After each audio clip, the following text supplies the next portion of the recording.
Ah, yes. Barbarianism. Anyway, hi! How y'all doing? Hope everyone's doing well. We're back. We're here. We are playing video games. Kind of. We're reading. But we're more reading than playing video games. Depending on how you look at it. But we're back with Phoenix Wright, Ace Attorney, Trials and Tribulations. It is on, my dudes. It is fucking on. Right? Right. So let me boot up the game real quick. Why is YouTube trying to recommend me fucking like Dwarf Fortress guides? I don't even own Dwarf Fortress. I mean, I did have the super old version, but why is it trying to fucking give me Dwarf Fortress guides? Anyway, let me quickly set this all up. Do a bit of this, do a bit of that. Work a bit of magic. Aha! Look, magic! Put my controller here, put this away. Does this work? This does work. Alright, we're back to investigating. We are back to investigating. More shenanigans. Shenanigansy. Let me just start. Cool. January 7th, 12:52 p.m. Wright and Cole office. So, how you think the trial went this morning? Kind of ass, actually. So what was our trial again? Let me triple check actually. Let me review the evidence. Just for myself. Alright, yes. Okay, yeah, so this bloke was poisoned by some guy who who pretended to be us, and then slammed the case. That's why she got completely fucked over. He's just somewhere on the time, but he's like inconsistent as hell. He's an absolute ass, and he owns the place. Job listings, right. That's the bike of the crazy cunt. That's the death of the owner. This is Victor's testimony that he broke the vase at his own seat. Potassium cyanide poisoning, right. This is the floor plan. This is the photo from the kitchen. Alrighty then. The coffee cup, the lottery ticket, the dirty apron, prescription bag for the shenanigans with his ear because the guy was like fucked on the left side of his ear. Yeah, left eardrum is ruptured. Okay, cool. How do you think it went? Got a bit crazy in there. I just wonder if that killed our chances. I guess it did get out of hand. Mr. Kuda's testimony did nothing to help us. Plus, now we don't even know the identity of the waitress who laced the coffee. All we know is that what Mr. Kudo saw, the apron straps and the ribbon. And that the victim was wearing an earpiece when his eardrum was ruptured. What is it? Talk about a terrifying case of contradictions. Time to play doctor and find ourselves secure then, huh? Yeah! We've gotta find one for Maggie, or she's going to have a terminal case of guilty. Fucking hell. Well, I'm officially at a loss where to start. Yeah, me too. Let's try some brainstorming. You go first. I guess we should try to put Mr. Kuda's testimony to some sort of use. Yeah, that's true. And we need to figure out the identity of your waitress and who the victim really was. Somehow I think to keep this case has got to be a Tribune. Well then, let's go back there and check it out again. Oh, and we should drop in on Maggie and see how she's doing too. So, anything on your mind? Actually, there's something. Huh? I was wondering about Xiniev. You know, like what he's like and stuff. Oh yeah! I almost forgot about that guy. Hey, I'm a bit sore. I feel like you're a smooch in the express train. Phoenix Wright, you're staying here, Phoenix Wright. Cause I'm Phoenix Wright. I the one and only, yeah. Actually, I've learned a little something about my doppelganger. Huh? You did? What did you find out? Oh yeah, Maya was working at the restaurant when I ran into Don Vanine. Let's just say it was such a terrible version of me that I wanted to sue for defamation. What's that guy's story anyway? What does he have to gain by impersonating me? Well, he can cover up the murder. Alright.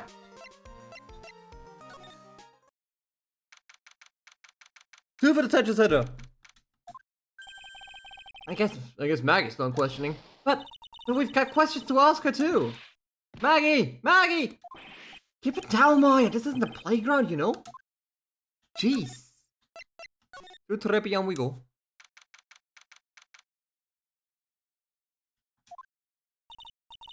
Empty as usual. Yeah, and it's lunchtime too. Yeah, that sounds like... I'll just call an 8, pal. Come on, I know you can. It's getting really worked up about something. Oh, that's the wrong number. Looks like an 8 would have only netted me $5 anyway. What a ripoff. Hey, pal. What's the problem, Detective Gumshoe? Huh? Oh, it's you. I was just listening to the radio, pal. To the radio? Hey, Detective Gumshoe's having lunch here. He is, and he's having the 20 set. What can I say? Yeah, what can you say? It's a nightmare. How am I supposed to look Maggie in the eye now, pal? You really drove her into a corner, you know. You always blow apart my testimony. Why of all days didn't you do today? Sorry, there just weren't any holes in it for once. Yeah, what happened? Usually your testimonies are like Swiss cheese. Wow. Swiss cheese? Would you have preferred crumbly like aged Parmesan? Anyway, this case has already been ruled on. There shouldn't be any holes left to find. So, did Maggie say anything to you about me, I mean? Well, how did she put it again? I can't believe Detective Gumshoe. I hate him, sir. I mean it. I don't ever want to see him again. Something like that.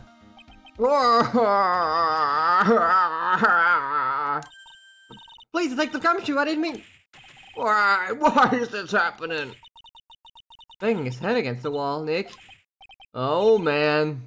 Poor Gumshoe. Oh, no, fuck.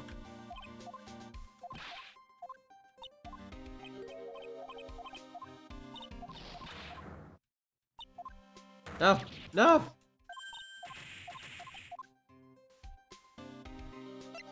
Lunch special. So, did you like the 20 set? I've never paid that much money for lunch before. I was so nervous my hands were shaking. So, how did it taste? Well, for $20, I guess. I don't know how to describe it. Really, it was delicate. Delicate? You mean you liked it? It didn't taste bad to you?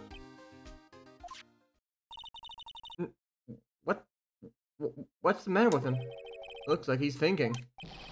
That's it. I've been trying to think of the right word to describe the taste. And I just realized it's bad. That's it. It tasted bad.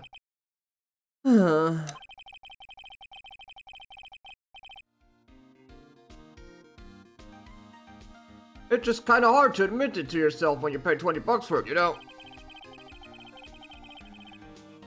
You know, maybe you should have found out about the price after you had finished eating. Hey Nick, maybe that's why Glenelg came here. Maybe he heard about the super fierce twins you said. If by fierce you mean fearsome. Speaking of Glenelg, that reminds me. We still hardly know anything about the guy.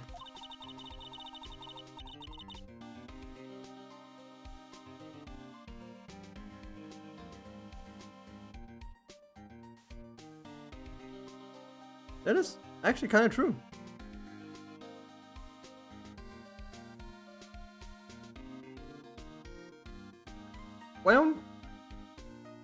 Why don't we ask Detective Gumshoe what he knows, seeing as he's here? So what were you all excited about earlier? Oh! That's right, you said you were listening to the radio or something. Oh, that was nothing. I wasn't excited. Come on, Detective Gumshoe, you can tell little old me. What were you listening to? Nothing, nothing really. It's just the daily exercise show.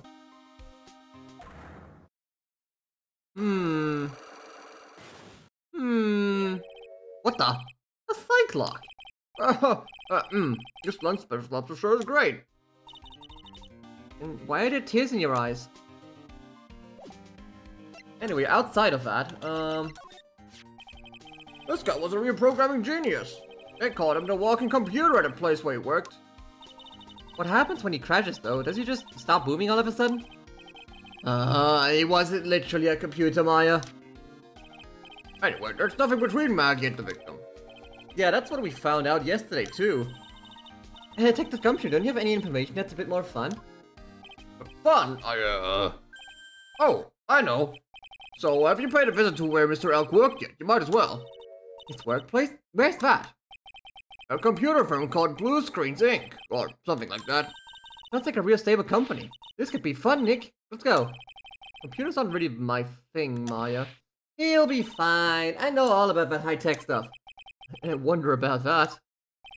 It's just around the corner from this joint. You should take a look. Computer firm called Blue Screens Inc., huh? Well, let's check it out. Let's check out Vitamin Square real quick. Oh shit, the thing's still here. I don't see any sign of Mr. Kudo, do you? Maybe he went to buy another ton of bird seeds. I was kind of hoping he wouldn't be here anyway. At least not for now. Besides, any more seeds today and I'm liable to turn into a real phoenix. Hey, check this out. I wouldn't get too close to that if I were you, otherwise you might be in for a shock. My phony must be lurking somewhere nearby. Just imagine, a tiger loose in the city. Meanwhile, the real phoenix is like an abandoned chick lost in a vast urban jungle. Huh? Don't worry, someday you'll grow up and become a ferocious tiger too. Don't lose hope. Why is she trying to pep talk me into becoming my phony? Bert! Hey look, pigeons! Yeah, and heaps of them too. Did you know that pigeons are a symbol of peace? Oh. That is a dove. Okay, we've been here before. Can I slide? I can't slide, unfortunate.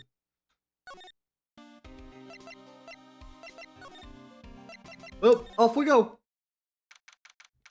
What the hell is this place? Wow, this place is so high-tech you can almost smell the electricity in the air. It is a computer firm, Maya. They can't work without electricity, you know? Who are you? Oh god. Who are you? Hello. I'm sorry. Access is restricted to authorized personnel only. This is a computer programming laboratory. There are far too many trade secrets that could be leaked. Wow, what secrets? Everything you see here is classified. No information can leave this building. Understood. Who is this woman? She's like a robot from some kind of whack educational show.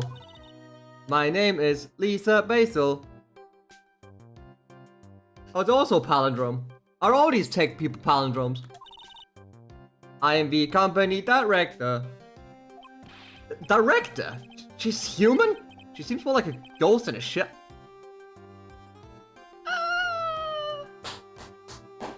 Get him, Phoenix! Ha ha ha! Ha ha! Sorry.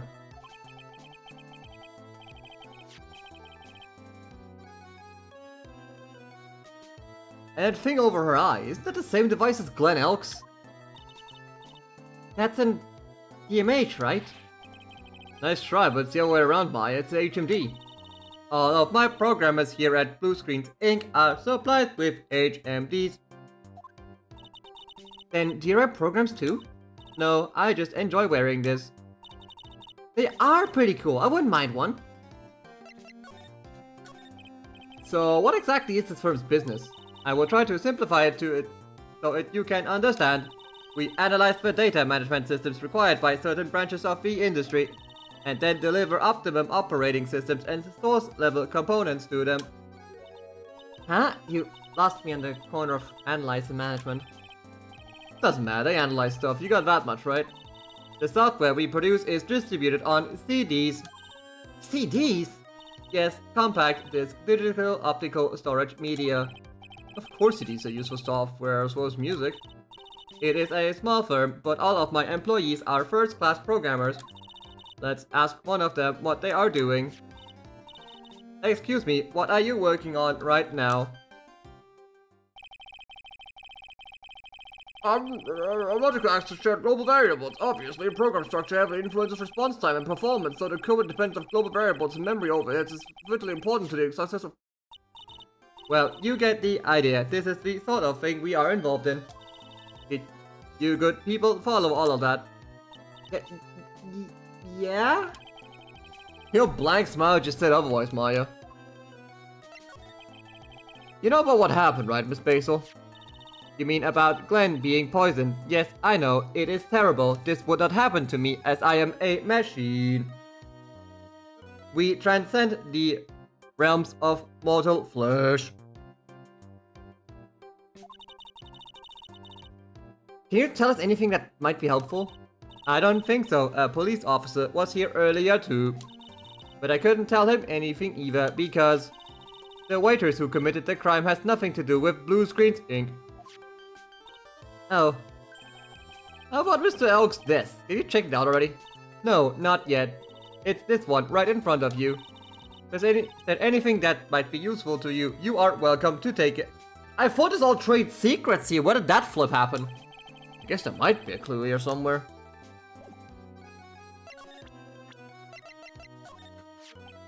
About Mr. Elg. He was a top programmer. I would even say he was a genius. But he did suffer from 1 or 2 bugs in his personality. Oh, like what? He was a bit of a loser. Perhaps that would be the best way to describe it. That's what got him into trouble. What's the matter? He was a top programmer. I would even say he was a genius, so he was really no trouble at all. A model employee. Hey, wait a minute! Just now you said something about him being in trouble. Got to find out what this trouble was exactly. About Mr. Elg. Was he in some kind of trouble? I'm sorry, why would you think that? I thought you said something about it just now. You said he got himself into trouble because he was a bit of a loser. Ah! Free Cyclops on a machine? I guess Mr. Elg is like every other man with his own pile of secrets. Do you know anything about this? Am I taking a look at this? I'm sorry, that data is super admin restricted, desktop access password protected. Super admin restricted, desktop access password protected? Sparta. This is madness. No, Maya, that is Sparta. Sparta? She won't tell us unless we say the right code word. Dante! The code word? Sesame!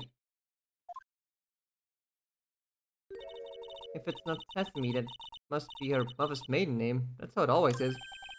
There's no point in having a password if it's always the same thing, Maya. I guess she just doesn't want to talk about this.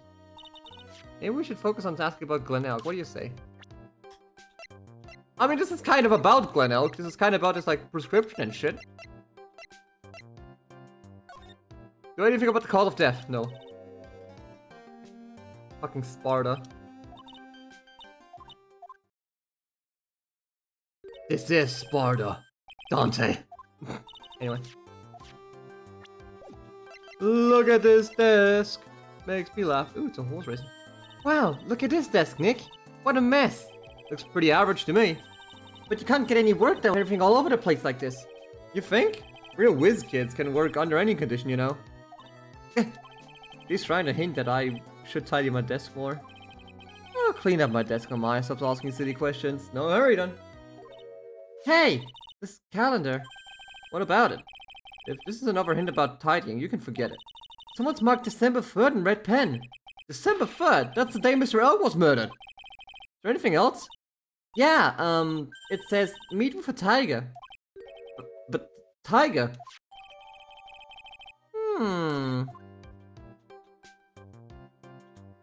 That's a lot of notes actually. Why is there like a sleeping mattress down there? Wow, look at this mess. Looks like they're all betting tickets. What kind of betting tickets? We're betting on which horse will win the given race. They're horse racing tickets. Oh wow, his drawers are stuffed full of these. Looks like they're all losing tickets though. Oh, that's his problem, I see. This many tickets would get you, what, a buck down at the recycling center?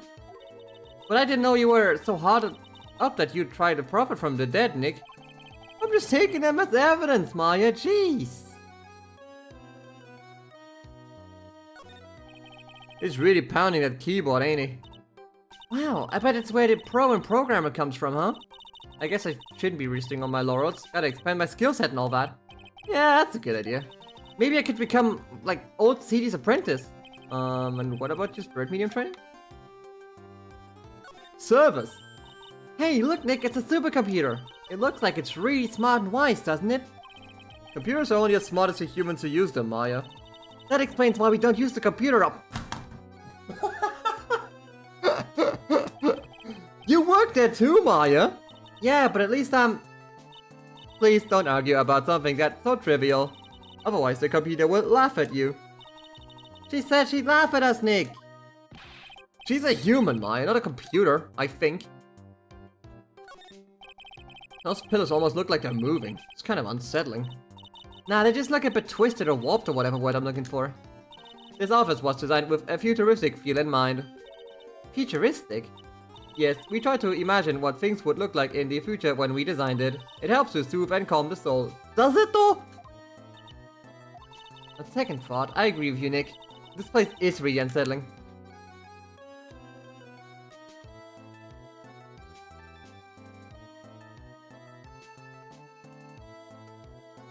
Yeah, I don't wanna like live here or like work here actually. This place kinda sucks. Do a quick safety save. And hey, bada bing bada boom.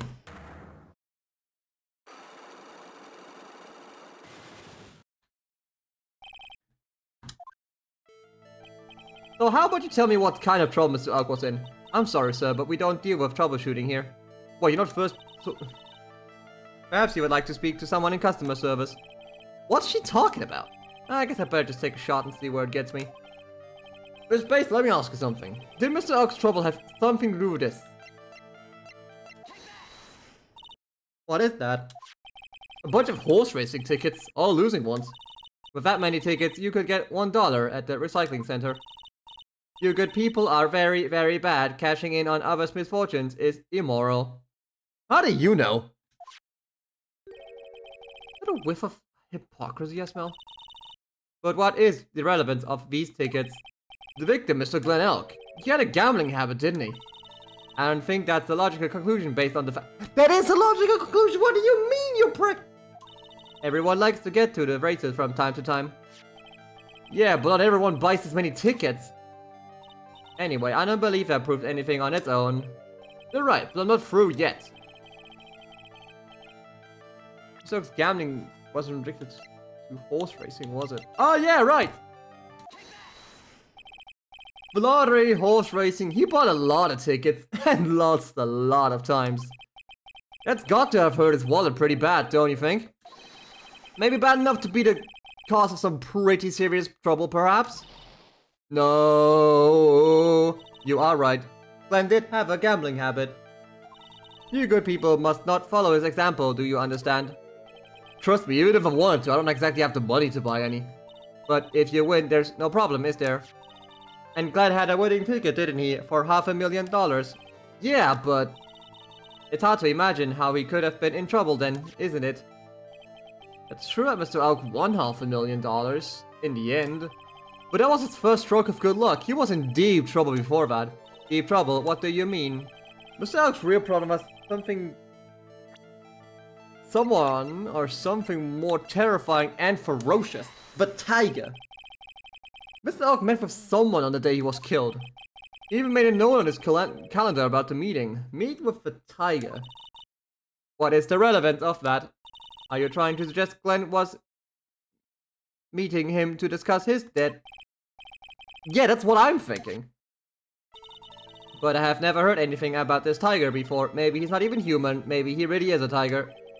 I'm no pronger, but does she really expect me to buy such messed up logic? In that case, I think it's time to introduce you to the tiger.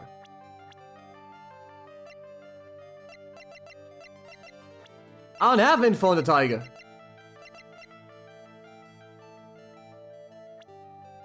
I don't have info on the tiger.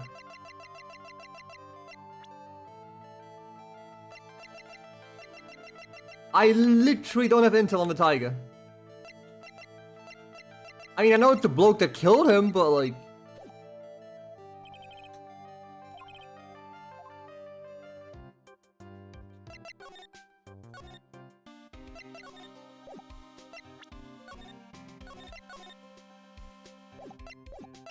Anyway, hey Gumshoe.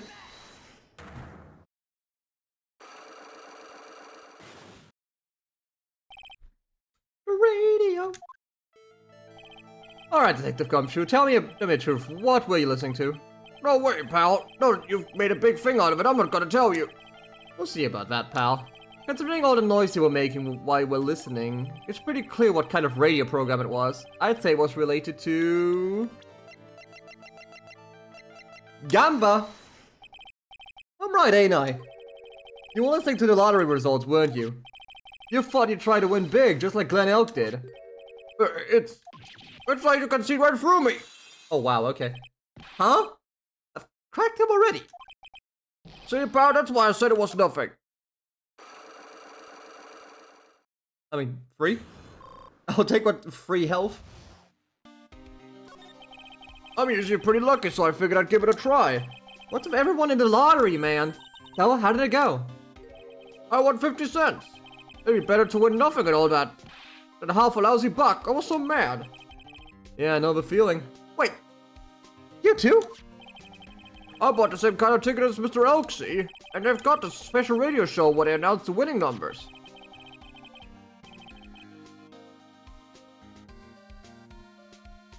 They even do the drawings live on air. It's intense, pal.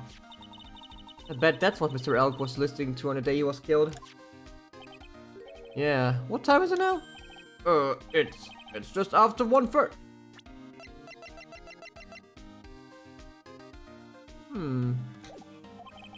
And are the lottery results always broadcast at the same time? Yeah, look, I got this flyer when I bought the ticket. Millionaire Radio! Experience the most thrilling 10 minutes of your life every Monday at 1:30 p.m. Millionaire Radio? That sounds cool! I wanna try it, Nick! Then buy a ticket, Maya, with your own money.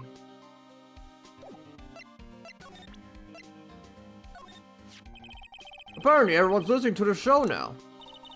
That's because everyone wants money. They say that the victim, Glenn Elk, was really into gambling. Yep, you can't beat gambling. I love it too. Whoa! I won $500 last night playing cards with Nick. Huh? We're playing for money? Of course, so you better pay up. Huh? I'm being scammed by my own friends. You're a smart one, waiting for a cop to be present before asking for the cash. I feel cheated.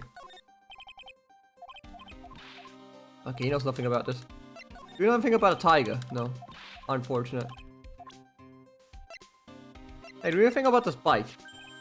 Hey, are you putting this up for sale, pal? No! Why would you want a busted up scooter like this anyway? Yeah, plus the seat's all covered in pigeon poop. Who cares? If it runs, that's all that matters to me. My phone was riding this bike. Maybe if I head back to the park, he'll be there again. Surely! I mean, it is here. But the bloke ain't here. That's the shenanigans about finding iron deposits in the sand castle, or the sandbox. That's the fruity slide. Another fruity slide. This is where the magazine was.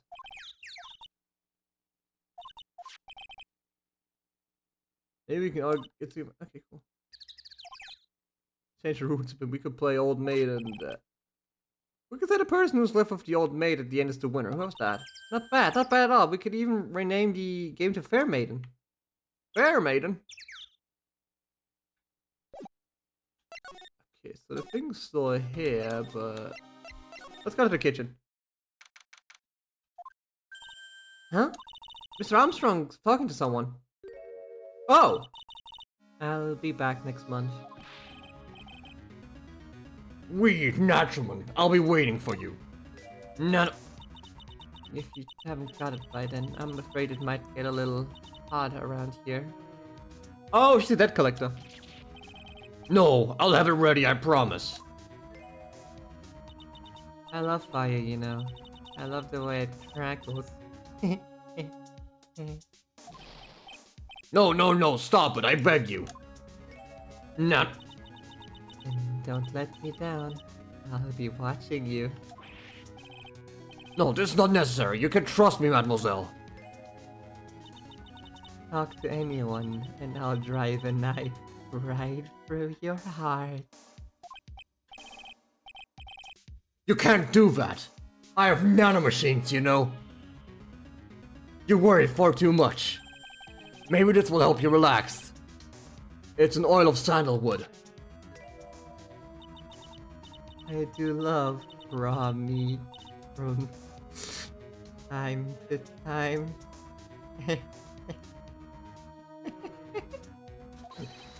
Ah! I'll be taking my leave. Goodbye for now. Oh boy. Ah! I have the shivers. I must rub some of my oil all over my body before I become a nervous wreck. There. Ah, yes. These nanomachines feel so good. Ah! Oh, excuse me, mister. My eyes! My eyes!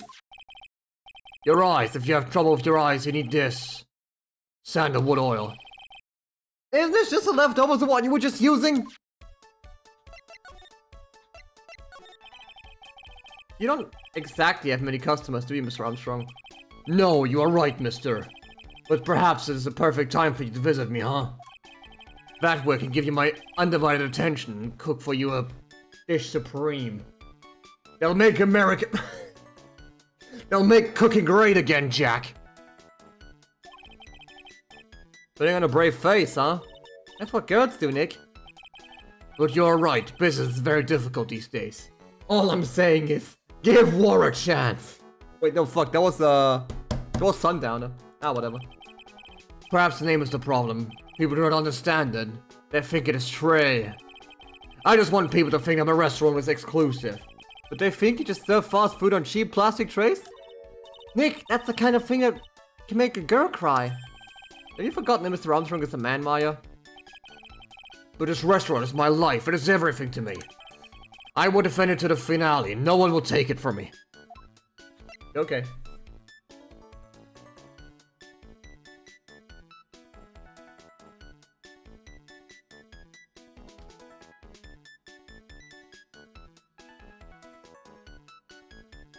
Give me just a second.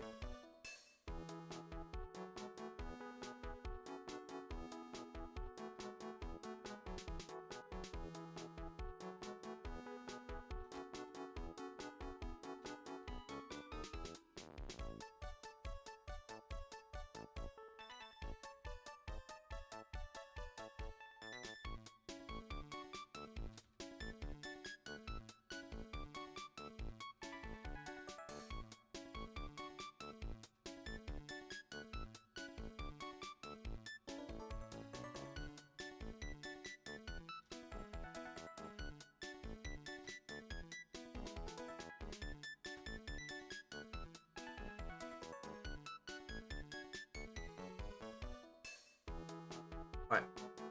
So about that woman just now, by the way. So who was this woman you were just talking to? Oh, you saw that? Yeah, sorry. So, who was she? She looked so polite and graceful. She is a psychopath. Polite, graceful. And she likes raw meat and fires, right?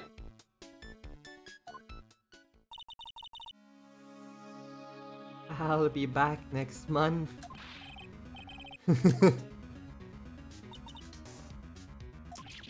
Yeah, she's gonna set the house on fire. Now that I think about it, Hey Maya, I think it's pretty clear what kind of conversation they were having. You think so? Well, then let's show them that piece of evidence and see what happens. So about your debt, by the way. As long as this paper exists, I'm a delightful angel with broken wings. An angel, huh? That doesn't bode well when you think about it. Yes, they kept harassing me month after month. And in the end, I have to give in. I agreed to help them. Help them? With what? If I did not owe them money, I would have refused. But my hands were tied. Please, what did you agree to help them with? No, I cannot say. If I tell you that woman, she will slice me up. And eat me with the salad garnish. Ew, how does it mean that he'll literally be sliced up and stuff? I'm sorry to tell you, Phoenix, he will literally be sliced up and served as garnish. I'm gonna guess that woman has something to do with your loan contract, am I right? Ah! Please, Mr. Armstrong, tell us about that woman. Is he going to? He is going to. The woman who was here earlier, I take it that she's, Why has it come to this? What a tragedy. Suddenly I find myself so deep indebted as a sign of bad world we live in, huh? And that's why I need to pull it out by its... Well, I'd say it's more of a sign of bad culinary skills. The woman who was here, the scary woman, she is from a loan office.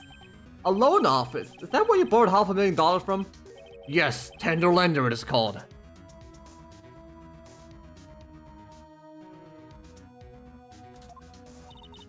Catchy name, just hearing it makes me want to borrow some money. Please, you mustn't borrow from them. You must no more than $10. $10? Sounds like your whole monthly stipend, Maya. Hey, I get a bit more than that, thank you very much. So tender lender is the loan office you borrowed $500,000 from, huh? I wonder if they've got anything to do with the case. They do. I'm a weak senator. When I'm upset, I have to buy something nice to cheer me up.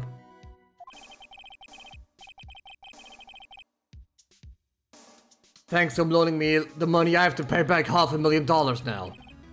I'm like a slave. I have to do everything that he dealt me. Who is he? The Tiger. The Tiger? Yes, he's the manager of Tender Lender, a terrifying man, the big city mobster.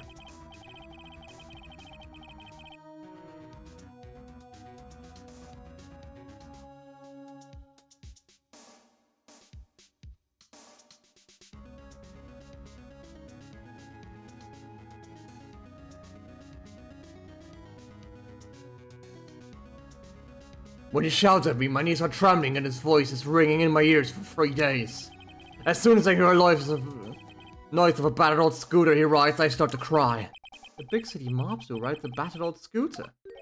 Does this guy resemble me by any chance? Oh, no, this man has a presence, a most formidable personality. Although, yes, he does have a spiky hair just like you. There's a resemblance here, I suppose. Huh. Looks like this loan office is worth checking out after all.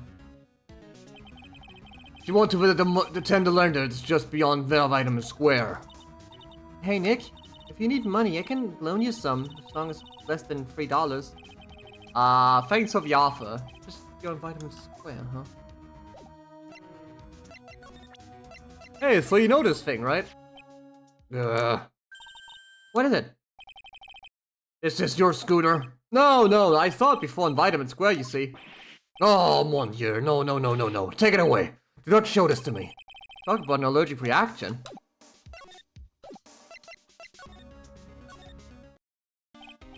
Well, I'm gonna head back to the precinct now. They've got a big meeting starting in a bit. About Maggie's case, you mean? No, that's pretty much wrapped up now. There's no big case going down at the moment, so she's pretty pushed aside. Okay, well, see you later then. Bye!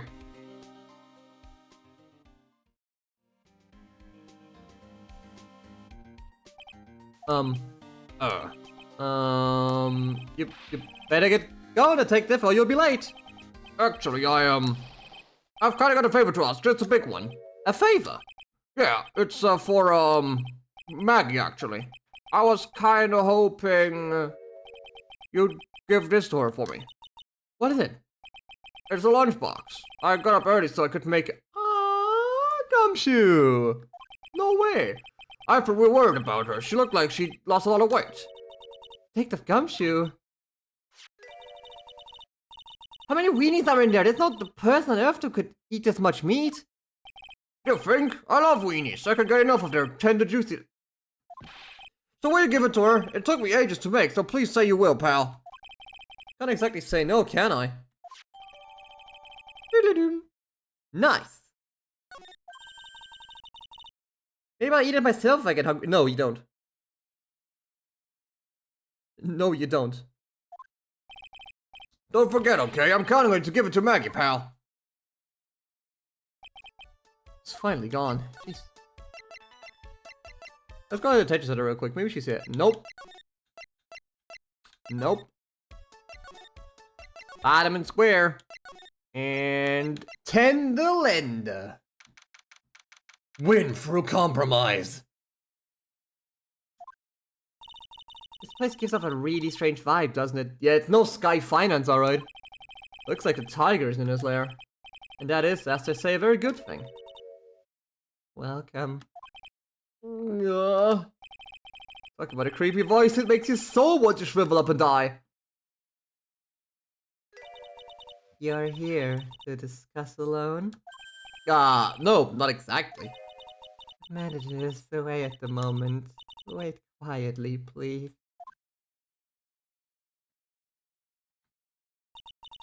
She's gone, just like that. I guess we'll just have to come back another time. But this is the perfect opportunity, Nick. This place reeks of suspicion. Hey, Chris. Hey, what's pop? You doing good? I'm fucking glad, man. I'm doing well myself. I had a nice little day today. I just kind of like went out with a friend of mine, cause I got a shirt I needed for an interview because I genuinely don't have any like proper button-up shirts, so I just had to get one on a whim.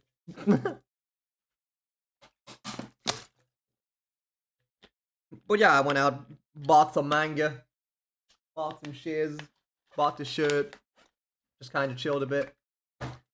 Realized I forgot to get groceries, but I'll do that tomorrow. But because no rush at all. I got a bunch of shit to still eat.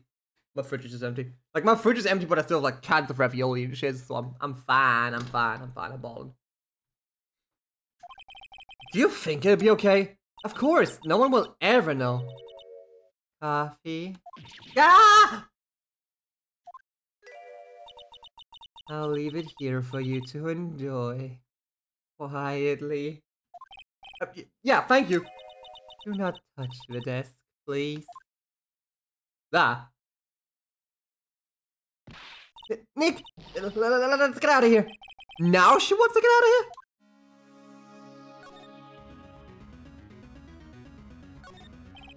There's a CD player on the desk, but the desk is so loud. It's a wonder you can hear it. The desk is loud. The lid's open. I wonder what kind of music the tiger's into. Have you finished the coffee? Ah! Yeah, thanks. It was, lovely. So, you drank it all.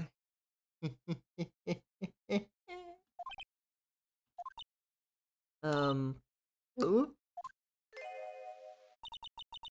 You touch anything else that doesn't belong to you, there's always another cup. Oh, there's fucking cyanide in there, ain't there? Trying to fucking poison our asses. That coffee, it was laced with something, I was sure of it. Nick, my stomach, it's killing me. Oh, wait, maybe it was just the burger I ate for breakfast. I sure hope so. I'm gonna take a look at the CD while we're still alive and have the chance. What the? What? It's not the Rocco soundtrack. Not the Rocco soundtrack, is it? Claw of the Tiger?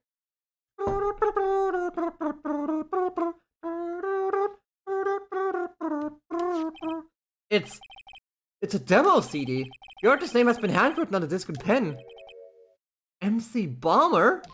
What? This must be the CD Maggie told us about. Let's listen to it, but it's heavy metal. No way! That woman will make us drink more coffee if we do.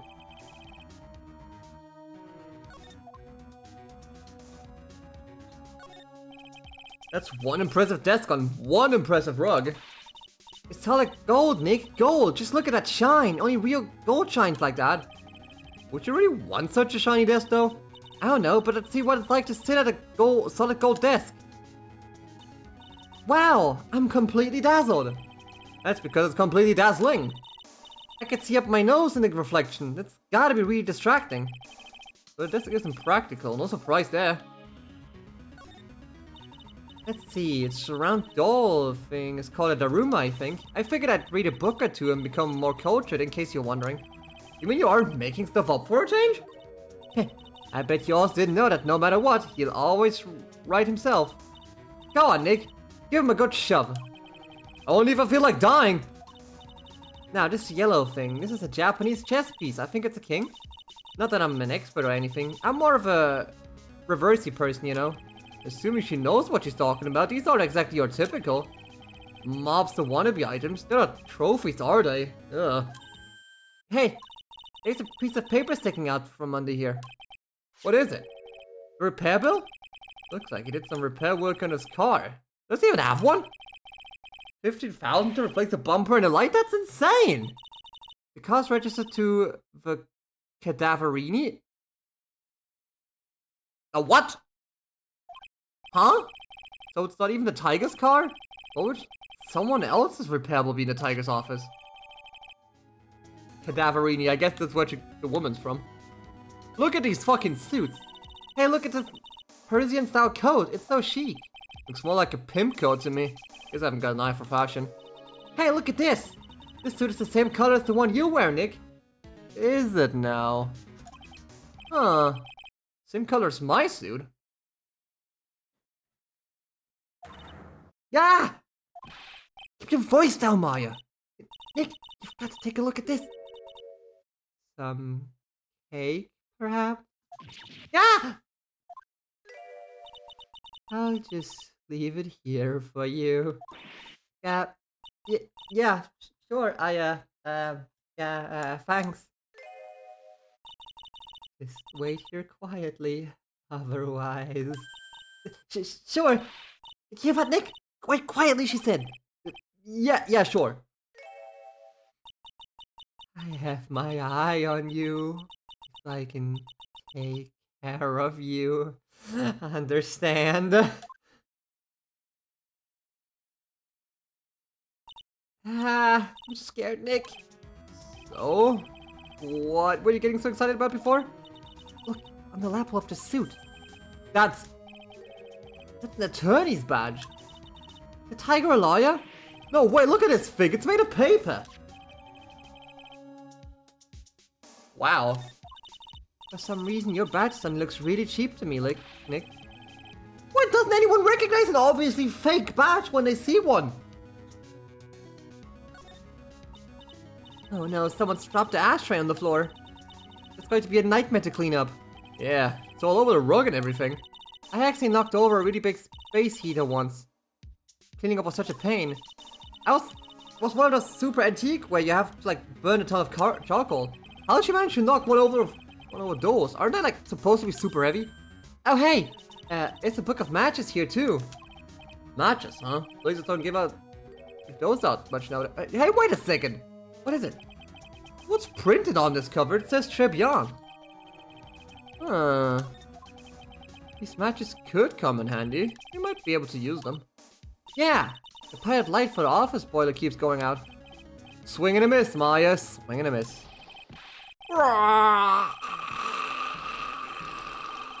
Dies. Ah! Come on from the desk, Maya. What else you snooping around in my office for?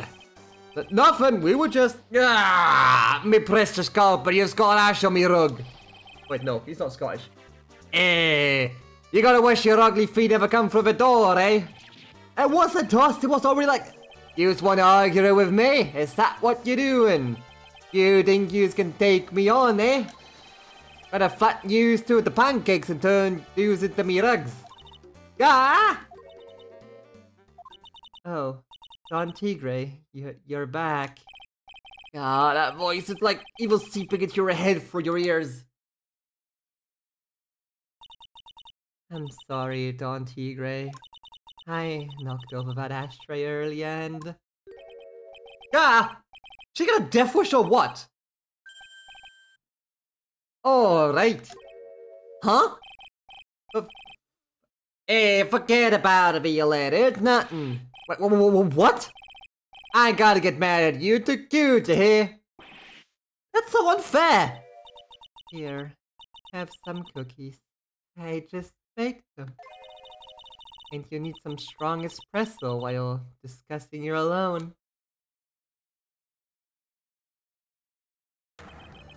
Ah, Phoenix Wright, eh? Yeah? You're either crazy or just plain stupid to chase after me. I worked hard, but now you just gotta come and mess up me plan. So it was him, he's my phony. Ah, but I don't care. No one gets in my way, yeah. But what? I mean, excuse me? Hey, you should have left the little girl at home, right? I have a few things about this. Ah! No question, this is the last time we meet. Wait, but please! That was pretty weak, Nick. You waited until he was out of earshot before you shouted after him. Nick, you're the one to talk. I didn't hear you scream hold it either. Espresso. Ah! And cookies. This woman is definitely not good for my heart. Now, what was it the tiger called her? Violetta? So, I'm kind of curious about your company, Tender Lender.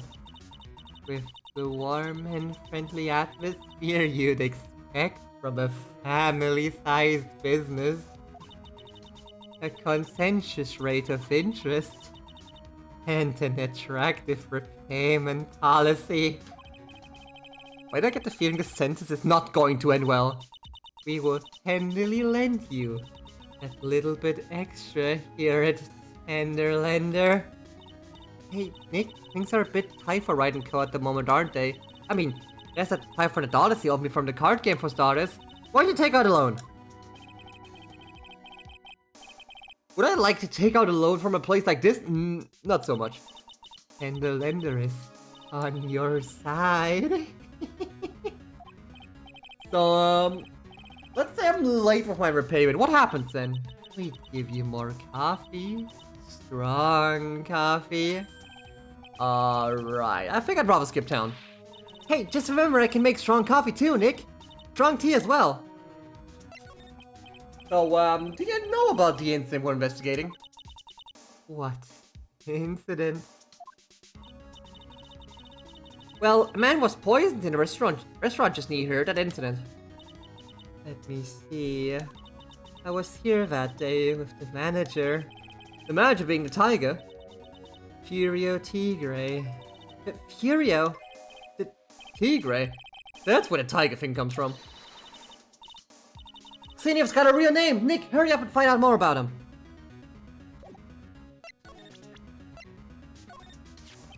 Can I ask you about the tiger? I mean, Mr. Tigre. Cookie? Sure? How do you like my cookies? I baked them myself. Go ahead, Nick. The honor's all yours. No. Ladies first, Maya. No matter how I look at this, I just don't get it. What if a tiger and this scary girl doing working together? We are lovers. That's not exactly coming across in your tone of voice. And I own Don Tigre in my life.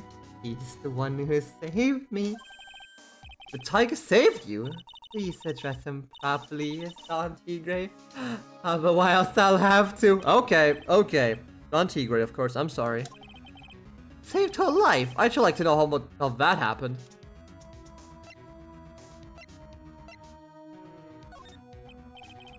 So about this more coffee? You must have more. No, thanks. I've had enough, really.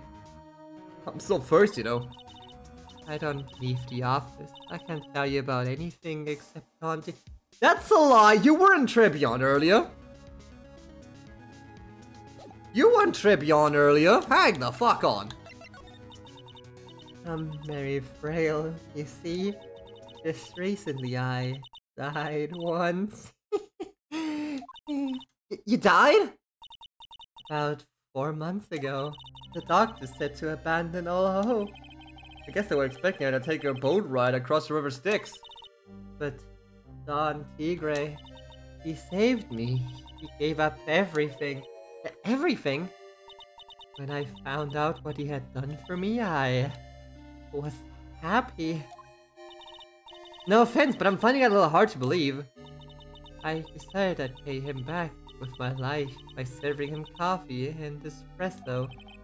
I still wonder about what's in her coffee. So was that why you've got that bandage around your head? Yes. Yeah. So what's the story with the bandage? They put it on after the operation. Operation? It's just a little injury. A little fatal injury. a fatal injury?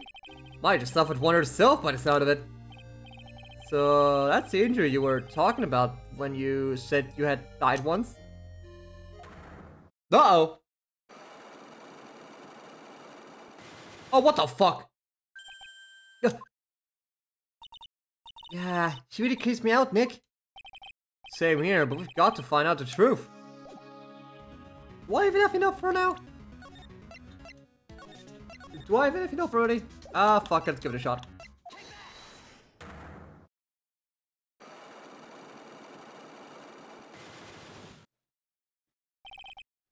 The head bandage. You said that bandage around your head was from an operation. You also said you suffered a fatal injury to the head, correct? Yes, the operation was very difficult, apparently. Now, by fatal injury, you mean you were hurt very badly somehow, right? Did the injury in question have something to do with this?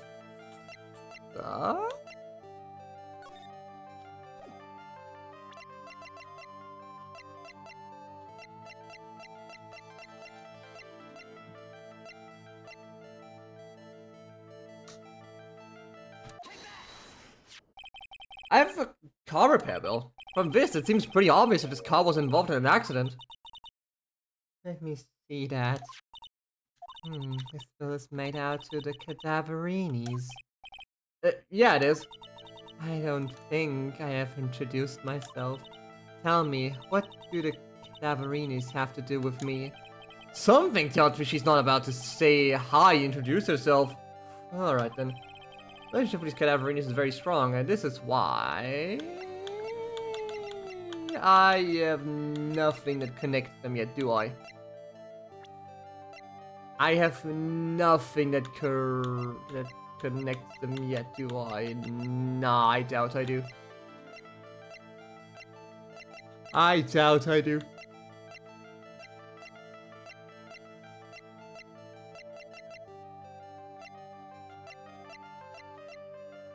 Oh well.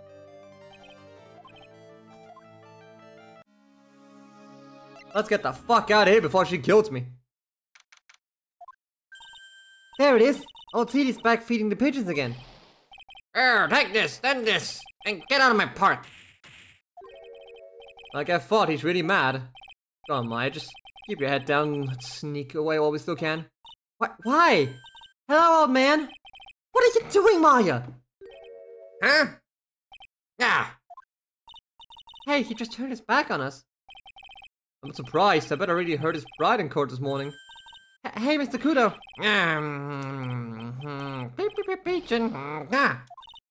Look, we need to talk to you, alright? Out with the demons. I'm good fortune. Ow, ow, ow, see, shells with this. Painful. I always knew you were a demon, Maya. I'm sorry about what happened in court earlier today. Everyone will be talking about me behind my back now. A dirty old man who's so busy looking at the servant girl's backside that he can't even remember her face, a filthy, depraved animal. Not at all. Are you listening to me, boy? I don't care what you say. I saw that waitress put it in. You put some white powder into the young lady's Yavachino. We hear you. And another thing, the young layaboutt was wearing an earpiece on the same side as the lens of his broken spectacles. We're really sorry. So I made a little mistake about the vase, so what? I know what I saw. I'll tell you. Okay. Take it easy, please, Mr. Kudo. Don't tell me to take it easy, you spiky hair bro. Take this. You said you were a craftsman, right? Ah, the modern word cast honest craftsmen like me of a cyan droves. Surely it's not bad. I come from a long line of craftsmen, right back to the time of the shoguns. You hear me? I didn't become an embroiderer, I was born one. Actually, I'm kind of in the same situation myself. I want to stick my fingers up that dripping old judge's nose and scream right down his ear hole. Objection! Oh, so, did you want to become a lawyer when you were young? I don't think that's quite it, Maya. I think he's just in a bad mood, that's all. I got a tsunami of frustration inside that's ready to burst out. If we let him start rambling now, we might ever shut him up. What should I do? Nah, keep at him. I guess I better let him talk. So, there's not much call for craftsmen these days, then? Of course not, you idiot. All I'm good for nowadays is running errands. Errands? Everyone takes advantage of the elderly. Buy some breadcrumbs, take out the dog for a walk, granddad, feed the pigeons, old man. What am I, some sort of stupid community handyman? Well... Buy some bread, now that I can understand. But what's the point of feeding some seedy pigeons? Why don't people say what they mean? Get lost, that's what they're trying to say. Oh, yes, just an inconvenience, you see. At home, at the restaurant, it's getting in the way, don't I? I'm sure you don't. Wait a minute, what did you just say? At home and at that restaurant. Hold up, a restaurant? Are you talking about Tribulations? Did you get asked to run an errand there too? Yes, I did. That was the very day our young brat was poisoned. But what? Oh, so you're just saying that now? So on the day of the incident, what were you asked to do? That you asked, boy, because I'll tell you what I was asked to do. All of a sudden, that young lad slumped over at the table. The serving girl collapsed. And I broke that vase. It all happened so fast I was in a bit of a daze, you see. Then the owner showed it over to me. Excuse me, what? Call the police. Call him yourself, I should have said back, but I didn't think of it that time. So, did you end up calling the police? Like I said, I was in a bit of a daze. Did you call them on your cell phone? God, do I look like I have one of those newfangled thingamajigs? I went out looking for a payphone, of course. You went looking for one? I couldn't find one right away, you know. Wandered around for 5 minutes or so. 5 minutes? So for 5 minutes after the incident happened? Yes, sir, the owner was a Tribune on his own. Why didn't you mention this in the court this morning? Well, I would have if you'd given me the chance. But you're putting me out of the courtroom. Thank you, Mr. Kudo. You've certainly earned your kudos for today. Wait a minute. If that's the case, there's more. I've got more to say. Oh, yes, I remember something else. Nope. It's not my fault. You're the one to blame. You could have at least told us before we got to court. Is it really that important that Mr. Kudo was the one who called the police? What's important is the unaccounted time before the police arrived. The victim was dead, and Mag was unconscious. Which leaves that man, alone in the restaurant. Mr. Kudo might have been chased out of the place on purpose. What do you mean? Maybe a certain someone didn't want him in the restaurant. Oh, sure. You go ahead and say I was in the way as usual. I suppose I should have been getting myself covered in pigeon poop instead, huh? We need to get more details about what exactly happened. From Maggie, and from Mr. Armstrong.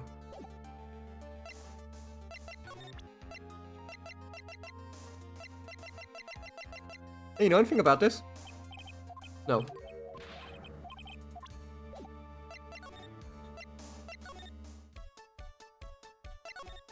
Is Maggie in now?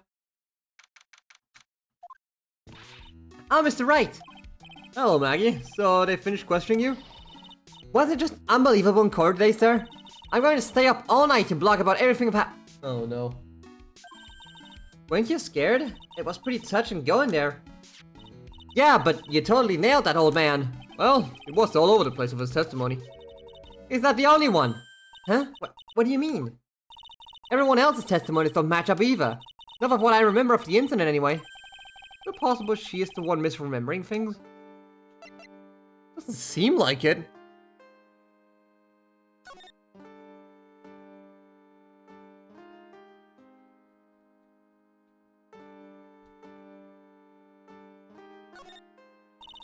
Maggie, you know how you said that everyone else provided testimony that doesn't match up with what you remember? Yep. There are just so many things that don't seem to add up. The biggest contradiction is the other guy I saw at the victim's table. He was the one who slipped something into the victim's coffee. I'm sure it was him. But didn't Mr. Kudo testify earlier today that it was the waitress who put some white powder into the coffee cup? So you really think it was the disappearing man that did it? Well, he's not the only thing that disappeared. The CD vanished as well. You know, the CD with the writing on it? Oh yeah, the MC Screwdriver album, right? It was MC Bomber Maya. That name was brought on the sports paper as well. They never did find that CD at the crime scene, sir. Oh, the victim's medication, that's gone missing too. Ow, my head. This is getting way too complicated for me. You said that you passed out when the victim Glenelg collapsed, right? Yeah, it's so embarrassing. I mean, I used to be a cop. When I came to, the restaurant was buzzing with police. Before I knew what was going on, they arrested me, sir. So between the time the victim collapsed and the time the police arrived on the scene, you have no idea what went on in Tribulations. No, no idea at all. Why? Is it important, Mr. Wright? The other witness, the old man from the park, was pretty much chased out of the picture. Chased out of the picture? What do you mean? Oh, CD wasn't inside the restaurant because he was told to go call the police. Exactly, and you, Maggie, were unconscious. That means Mr. Armstrong was alone in the restaurant at the time. No. You don't think Mr. Armstrong set me up, do you? Well, when you consider the facts, it's hard to imagine that Mr. Armstrong isn't involved in this at all. Ah! It's like the master biting the paw of the dog that feeds. Are you sure about this, Mr. Wright? Well, the old man said as much when he spoke with him earlier. I don't know. The things that man says don't add up for some reason, sir. Maggie looks like she's trying to figure something out. Maybe we should ask Maggie exactly what she knows about Mr. CD. True, what do you know about the old funny man? Huh. It feels like forever since I saw the witness as slippery as that old man. He's not really that bad of an old man, though. Still, I feel a bit uneasy. Huh? I thought you just said you felt much better. Maggie? If there's something on your mind, you've got to tell us. Especially if it has anything to do with Mr. Kudo or his testimony. Roger, I'll spit it all and see what you can make of it. Think fuck. Okay, cool. What you got? Is there anything about Mr. Kudo's testimony that stood out as odd to you? Actually, yeah. The fact that he was even testifying to begin with doesn't quite... Huh? Doesn't quite what? Well, when I took the coffee over to the victim's table... It's true there was another customer in the restaurant. Yeah, we know that already. It was Victor Kudo. But I can't really say... it was an old man. What? What? Okay, then I'm about calling him really old middle-aged man. No, age isn't an issue. The other customer was a woman. A woman? Are you sure, Maggie? Well, I'm not 100% sure, but I think so. So, what does this woman look like? She was sort of creepy, and she had a kind of cackling laugh. Creepy? Cackling? Why do I get the feeling I've come across a woman like that recently? So, is it by chance this lady?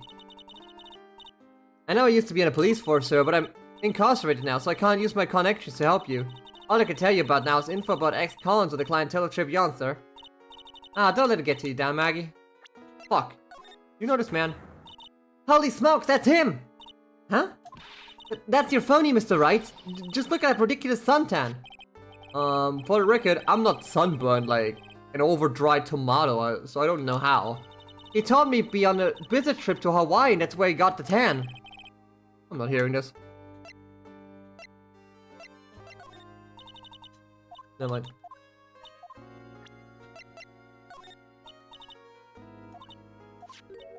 Okay, never mind. Cool.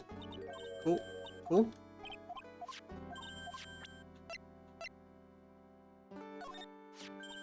Yeah, that's the victim, isn't it?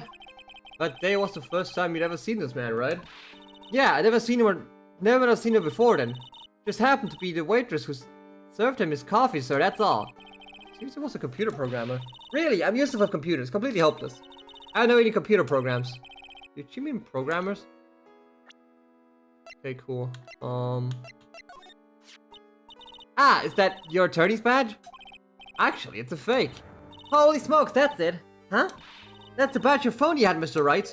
You got duped by this? But it's a completely different color. And what about the fact that it's made of paper? You said the badge got it tanned as well while he was on Hawaiian business. In Hawaiian business. Beginning to see how my phone was able to gain her trust. Never mind.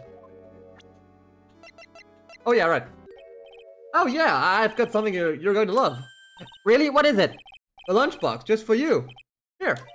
Wow, a lunchbox. Weenies too. I can't believe it. Thank you, sir. Did you make this just for me, Mr. Wright? Nah, it was Detective Gumshoe. Who else would make such a nice lunchbox for you? Detective Gumshoe? He's really worried about you. Looks like he put a lot of effort into making this too. I can't accept it. Detention center rules, no gifts allowed, sir. Hey, come on, Maggie, don't be like that. The rules are rules, they'll lock you up if you break them. Somehow when an ex-cop turned waitress says that, it seems a whole lot scarier. And anyway, I hate weenies. Oh, really? It's all yours, Maya. You can enjoy it with Mr. Wright. But... He's right. It's better than letting it go to waste. But... I guess so. Nom nom nom nom nom nom nom. Well, how was it?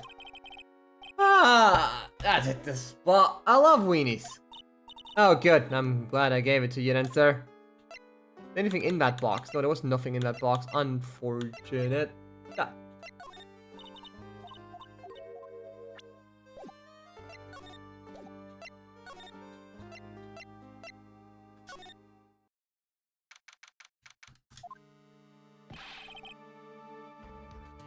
The main server just went up in smoke.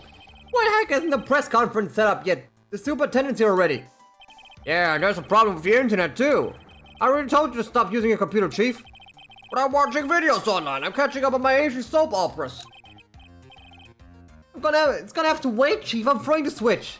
Oh, just when some young guy was about to confess to his son's hard-to-be-trot girlfriend. Wow, this place is really buzzing. Something must be going down. Something really big. Why do I feel like there's something between Gumshoe and her? Because you would be correct. Also, hey Wilhelm, hope you're doing well, man. What are you doing here, pal? Detective Gumshoe. You can't be here right now. You'll be roped into the briefing if you stay. Huh? We've got big problems here today. Why? What's going on? It's a virus! A virus! A virus? There's a virus dripping through the precinct's computer system. Well, I really need to ask you some questions. Okay, I'm only going to say this once, so listen up. Yes! No matter how poor you get, never borrow money from a place like this, you hear? Okay.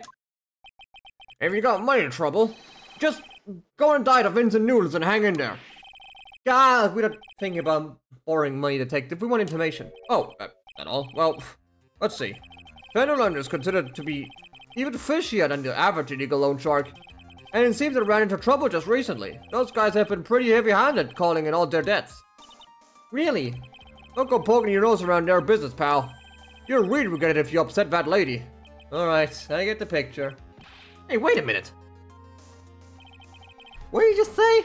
That lady? Who's this lady he's talking about, Nick? You better find out what the story behind this lady. So what exactly is a computer virus, Detective Gumshoe? I don't know. What? Look, I just go with the flow, alright, pal. And here I thought detectives were supposed to be somewhat knowledgeable. What's with that face, pal? You think you know what a computer virus is? Well, Nick, do you? Computer virus? Sure. I mean, only in simple terms, of course. Really? Wow, you know everything, Professor Nick. Yeah, I'm gonna call you Dr. Wright from now on. Hey, that sounds pretty cool. Don't you agree, Dr. Wright? Why do I get the feeling they're making fun of me? Alright, fine, I'm no expert, but I can at least explain the basics to the two of you. A virus is a program that gets inside a computer and causes damage. Damage? You mean it makes the machine go boom and explode? No, the damage is, well, it's all internal. So the inside goes boom, right? Imagine all the case data you've got stored in your PC here in the station. A virus could wipe out all that. That's the kind of damage I'm talking about. Wow, that's scary. Dr. Wright, now we're planning cities. Now we're playing city skylines. Yeah, what's even more scary is that the viruses are infectious. Infectious? Most computers are connected together in a network, right? The virus can move from one machine to another over the network. So the virus just keeps spreading faster and faster. Just like a real virus, huh? But, Nick, why would anyone want to make a program like that? Yeah, it takes ages to type in all that data. Why would you want to destroy it, pal? No, people don't infect their own machines. They send the virus to someone else's. What? That's horrible. Oh, I get it. It's like you're sneezing on Mr. Godot so he catches a cold. Right. Then he wouldn't be able to turn up in court because he'd be too sick. You really shouldn't do stuff like that, Nick. It's wrong. Who? What? Where? When? Why did the conversation jump to talking about me? Anyway, yeah, that's what a computer virus is. A bad program that causes damage. And all the different viruses have names, right? I kind of feel like I've heard the name of a virus we caught somewhere before. The name of the virus, huh? I feel like I've heard of it before, too.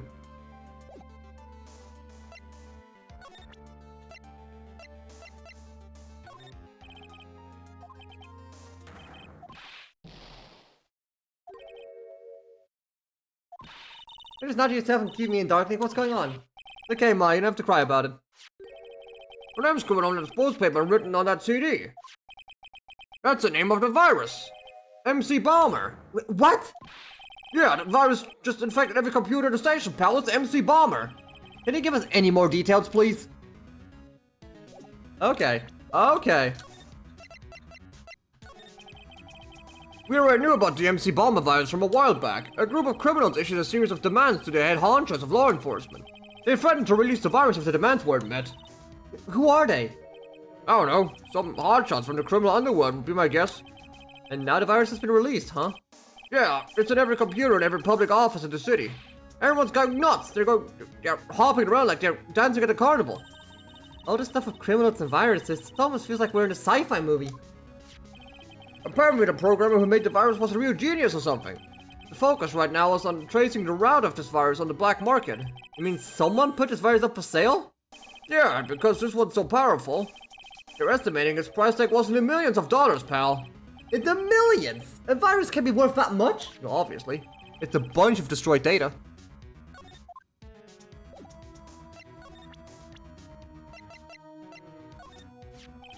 That's the girl who works over at Tenderlander. You want to stay away from her, okay? I mean it. She does look kind of unforgiving, doesn't she? That should be the least of your worries, pal. What's that supposed to mean? What could be worse?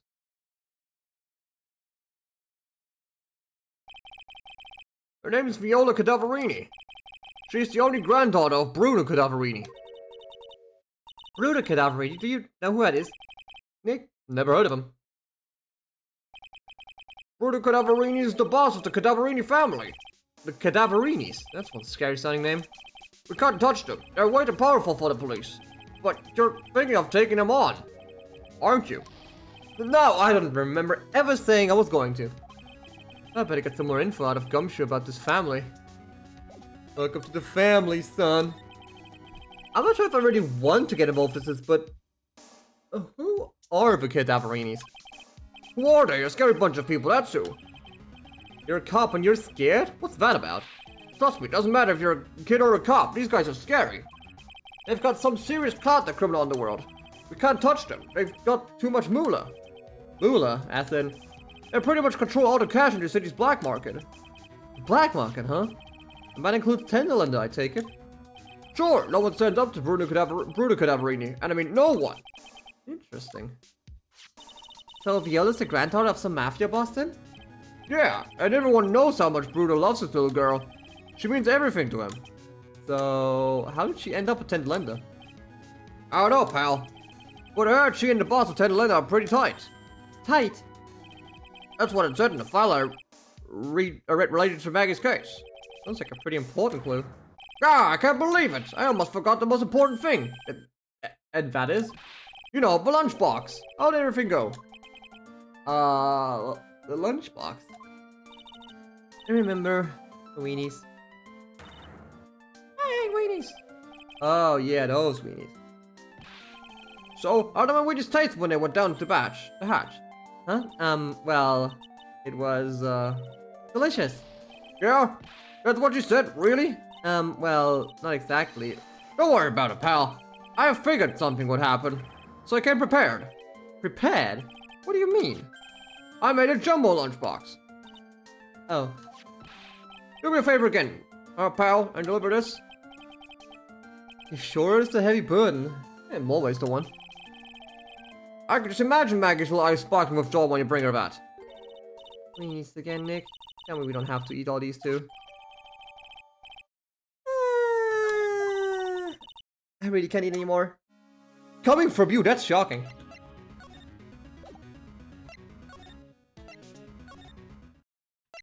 Ah, she's gone. Fuck.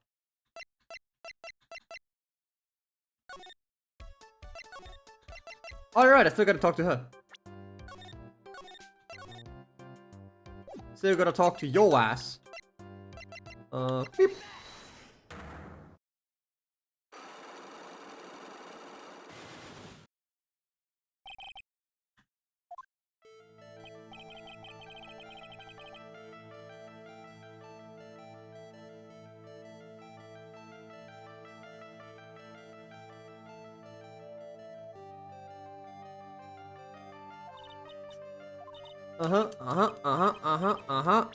He has the gambling problem.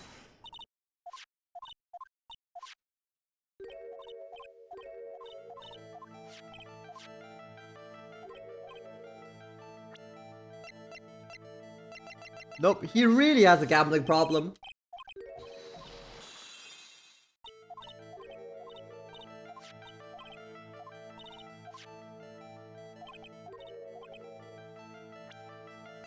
He was meeting with the tiger. Free eye of the tiger.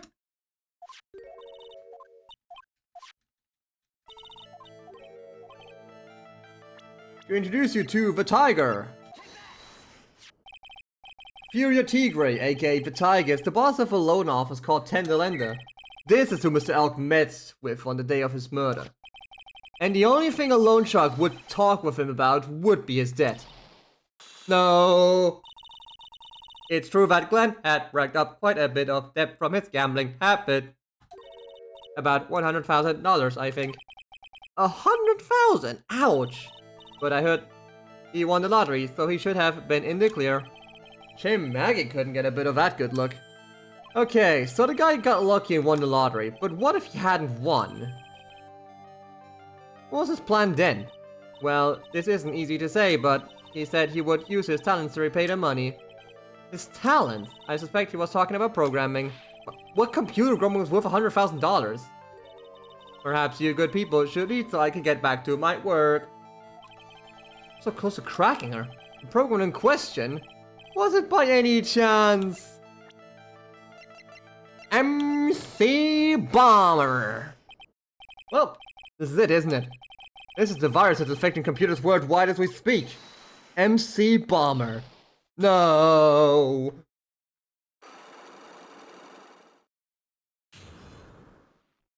Got him. Right, so what you got? Glenn's head had more processing power than any computer, but it had been infected with a gambling virus. Glenn was in too deep. You mean he was in debt? Yes, $100,000 in debt, not an easy amount to repay. So, he said he was taking on some extra work, something a bit risky. Risky? How? Maybe he was going to become a waitress at Tribulations?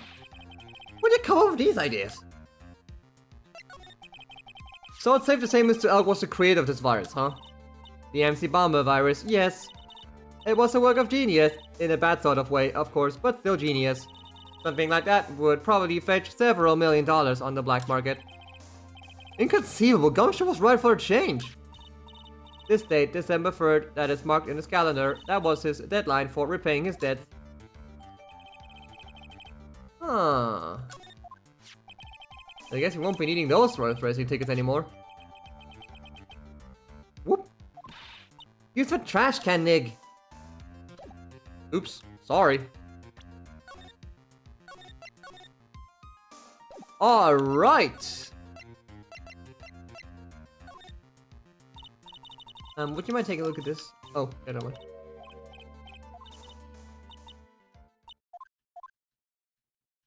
Ah!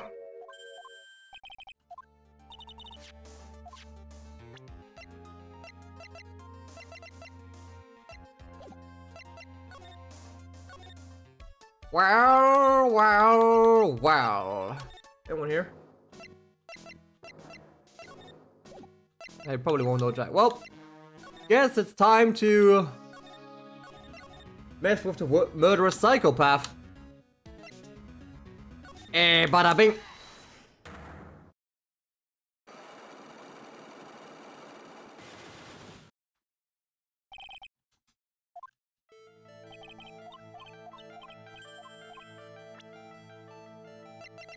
So, about that car crash.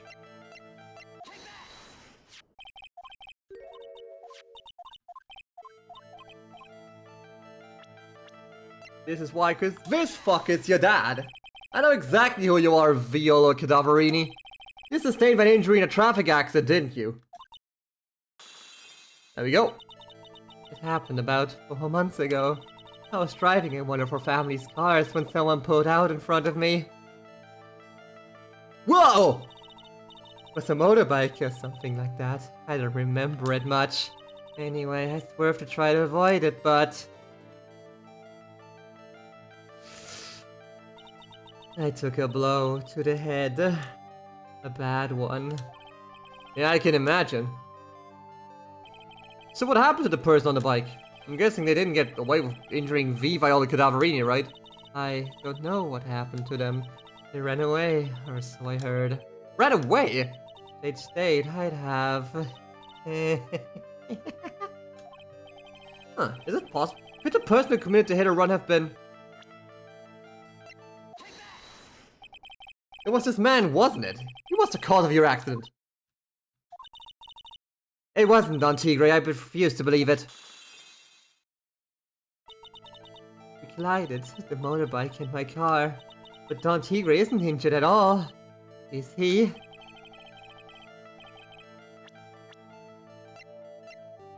I mean, he just got an eye scar. It was Vertigo caused Viola to crash. I could feel it. Plus, one of her locks just broke. So she must suspect it was him too. I'm sorry, Miss Cadaverini, but I have proof that the tiger was involved in the traffic accident on his bike. Yes, bike's fucked up. It's not exactly a motorbike, but Mr. Tigre rides around in a scooter, doesn't he? And you'll notice that the front wheel guard is badly damaged. Miss Cadaverini, you know the truth, don't you? This repair bill was paid by Furio Tigre. The Cadaverinis have known for ages to cause the accident, haven't they? It's possible, perhaps.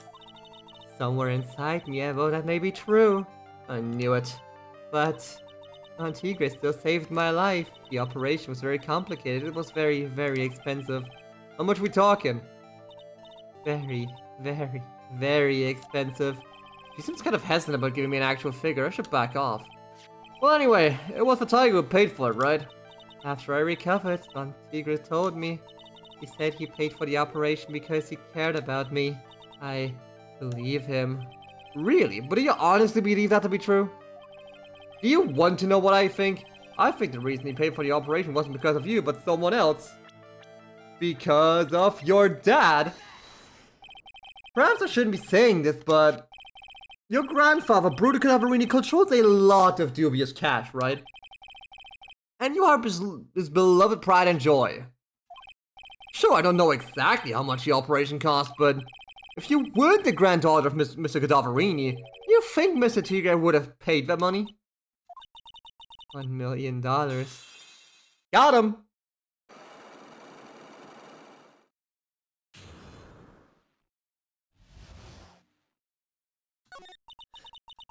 4 months ago, I was in a traffic accident. That's why I needed the operation.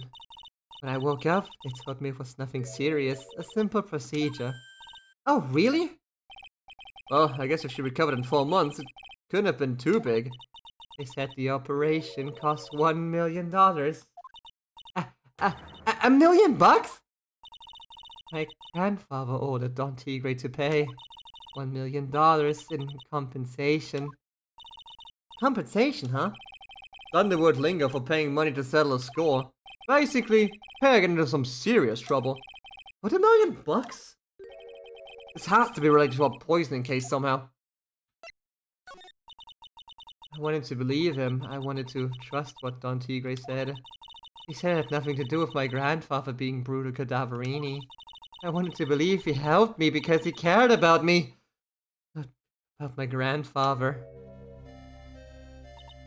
But I knew that that wasn't really true. Wow, I'm so sorry. What he did to get the money was evil. He said it was all for me, so I helped him. You helped him? In what way?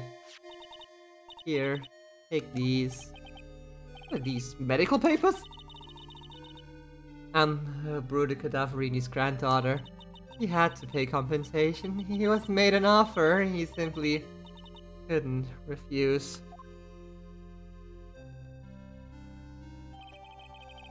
And we got the medical bill. Hey, was due last year. Wow, I feel so bad for Viola. It's inexcusable, huh? There are 2 things that I consider inexcusable. Poisoning and betrayal. Only a coward would hurt people using either of these tactics.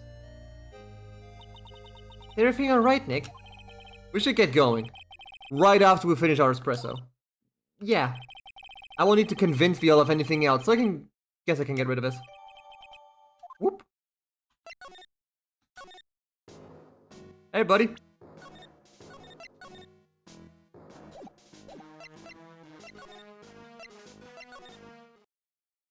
Uh-oh. Who's here? Bonjour, I've been waiting for you to return. Mr. Armstrong. No, good timing. I was hoping to find you here. We'd like to ask you a few questions. Well, he hasn't got anything to say to use, fellas. It's Xenius. Who you calling Xeniup? Yeah. Come up from under the table already, Maya. Okay, hand it over. What? You want to play games with me? I don't recommend that. The medical papers now. Uh-oh, I think he wants Viola Cadaverini's papers back. You mean this? The $1 million medical papers? Miss Cadaverini trusted you. That's why she said that she helped you. Forget about it. The girl's dumber than an eggplant. You just want to know what's sad? I'll tell you what's sad. And it ain't only her face. You think she's got power because she's brute a little girl. Now that's sad. Can't let you have these papers. Tomorrow in court, I'm going to expose what you did to get the $1 million you used to pay this off. You crazy or something? I don't care if you want to give it to me or not. There's 2 of us here. You got that, too?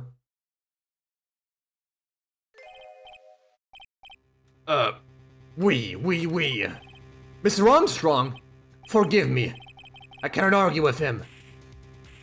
why is everyone beating me the fuck up? That really hurt. That all you got? I'll be taking these papers now. Armstrong, get that lighter. Wait! Don't take it too hard, Phoenix, right? That was so stupid, I shouldn't have let my guard down. These medical papers were vital, evidence.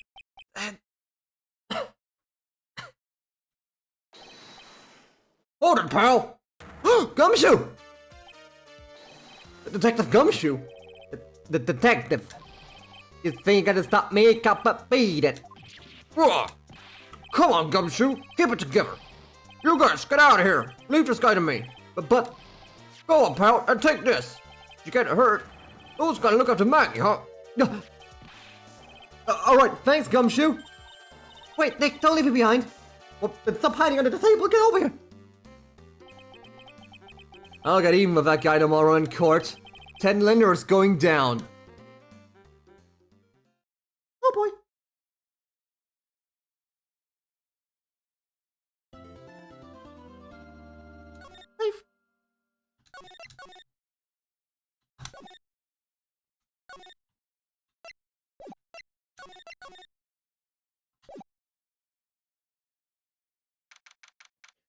Dinner 9:46 a.m. District Court Defendant Lobby number 1.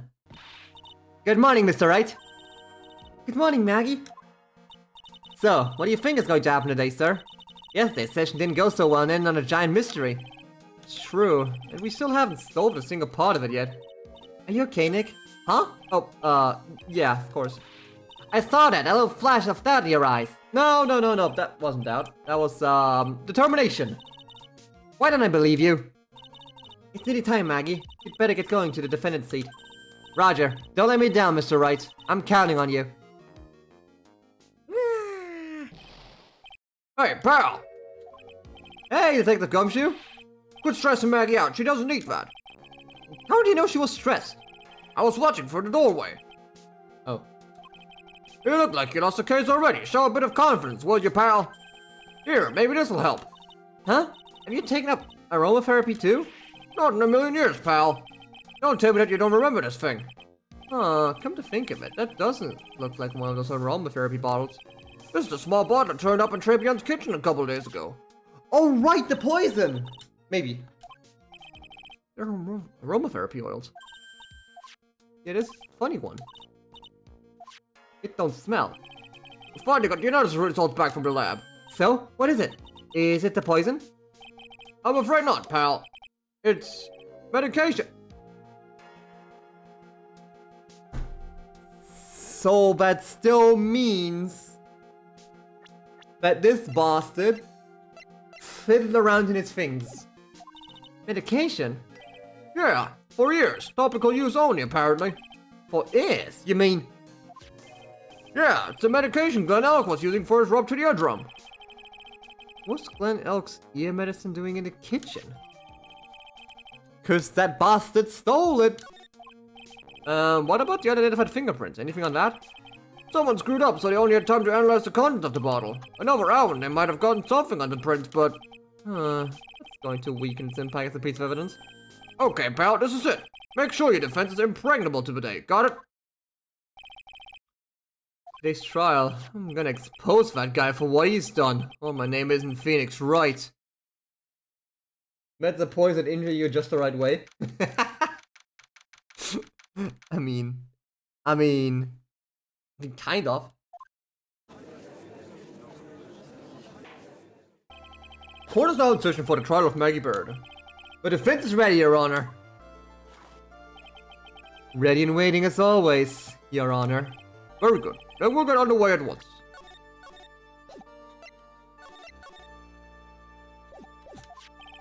Yesterday we heard the testimony of Mr. Victor Kudo. He claims to have witnessed a defendant putting a powder into the victim's coffee. However, the witness's testimony was plagued with a number of problems. The mark on the rim of her cup shows that the victim drank it with his right hand, but according to the old man's testimony, he picked it up with his left hand. Thank you, Mr. Kudo. Furthermore, according to the witness's account, the victim was listening to the radio with an earpiece in his left ear. Yet, the victim's left eardrum was ruptured, which made him effectively deaf in that ear. It's amazing how many contradictions a single case can have, huh, Nick? Uh-oh. He's found some shit, didn't he? Huh. Allow me to enlighten you, Your Honor. The world, you see, keeps turning, and we must turn with it. You've lost me already, Mr. Kudo. Don't let the mysteries of yesterday mystify you today. Only losers think like that. You've got to change with the times. That's one of my rules. Are you implying that you've resolved these contradictions? You know the answers to these riddles. The old guy wasn't just throwing seeds in here, he was throwing us off the scent. What are you talking about? And today I'll prove it. Very well, let the first witness take the stand. Who is it? Oh, fuck. And you are? But you're everyone. I am Senator Armstrong, the owner of head chef of Tribulations Restaurant. Forgive me for asking, witness, but are you a woman? Oh no. Ooh la la, monsieur. As you can see, I am the senator, yes. On the day of the incident, you were in Tribulations' kitchen, isn't that right? With you, mister. Huh? Everything feels right. Not this Armstrong. It is that Armstrong again. Seep? Huh. Oh, he's totally unfazed. Doesn't anything intimidate this guy? Very well, your testimony, please, witness. Please tell the court what happened that day at Tribune. Yes. Okay. Well, it all happened. There were just 2 customers in my restaurant. I remember was experimenting with some new art deco today. Like having a larger mirror between the tables, for example. A large mirror between the What the fuck are you talking about? Yes, perhaps this is what the old man was looking at. The cup, the earpiece, and the glasses. Would have seen everything in reverse, no? A mirror? Yes, a grand mirror. An almost enormous mirror. What do you mean? And suddenly the mystery disappears. Like I said, the world keeps turning and so roll with it.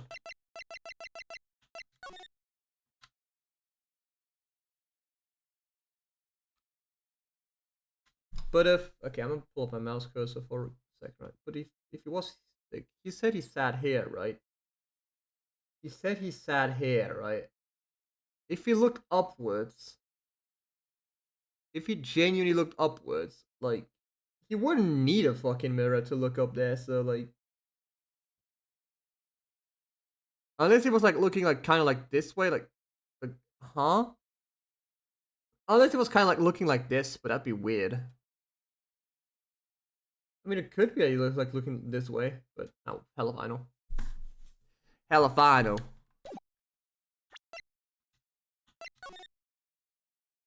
Cause I see no fucking mirror here.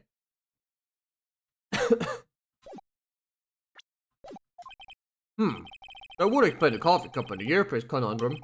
The mirror would have made everything appear back to front. What the hell? That's way too early in the morning for this to be happening to me. Now then, Mr. Wright, you may begin your cross-examination. Fuck.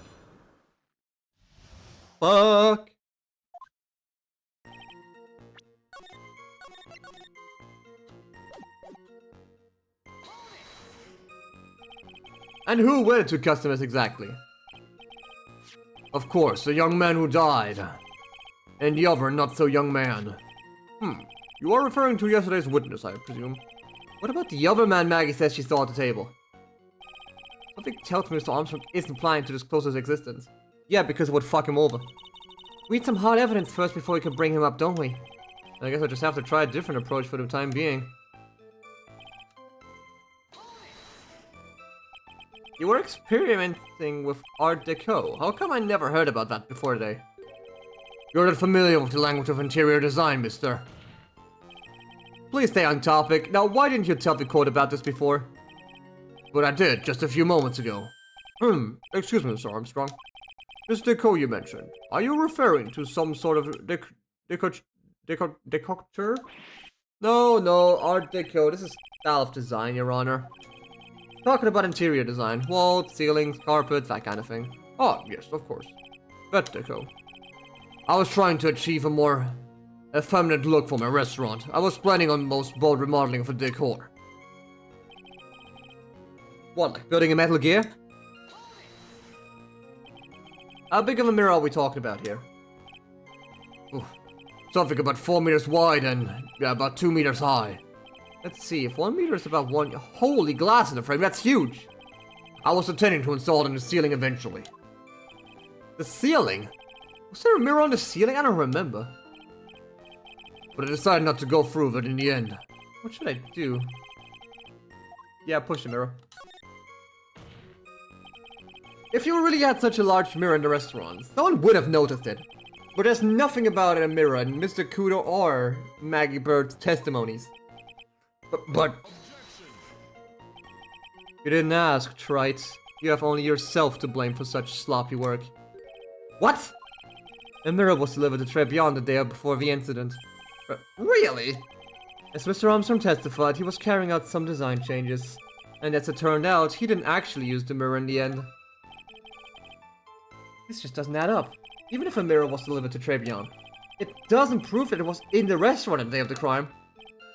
Huh. If you want to doubt someone, tried look in the mirror. I'm sure the person looking back at you will be dubious enough. So the witness yesterday had seen the victim reflected in the mirror.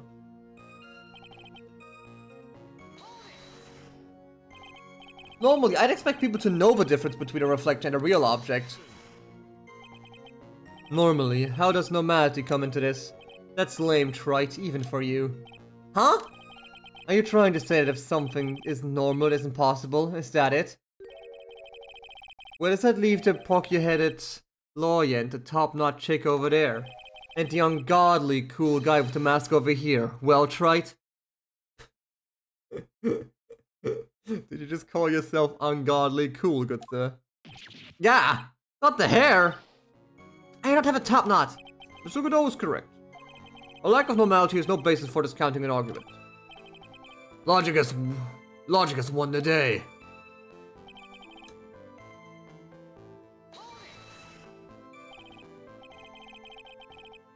Everything! You would have seen everything in reverse. Yes. Hey Nick, we should take a second think about what old CD said in his testimony. How did he phrase it again? Wearing the earpiece on the same side of the green lens of his specs?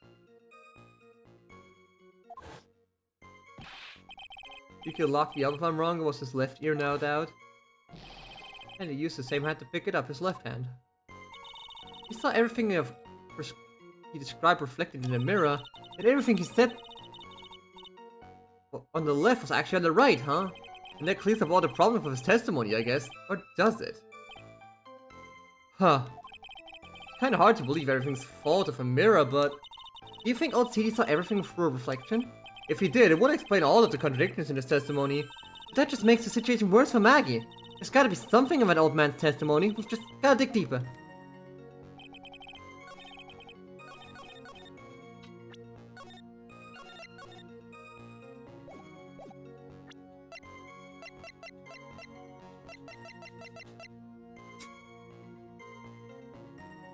He picked it up with his right hand.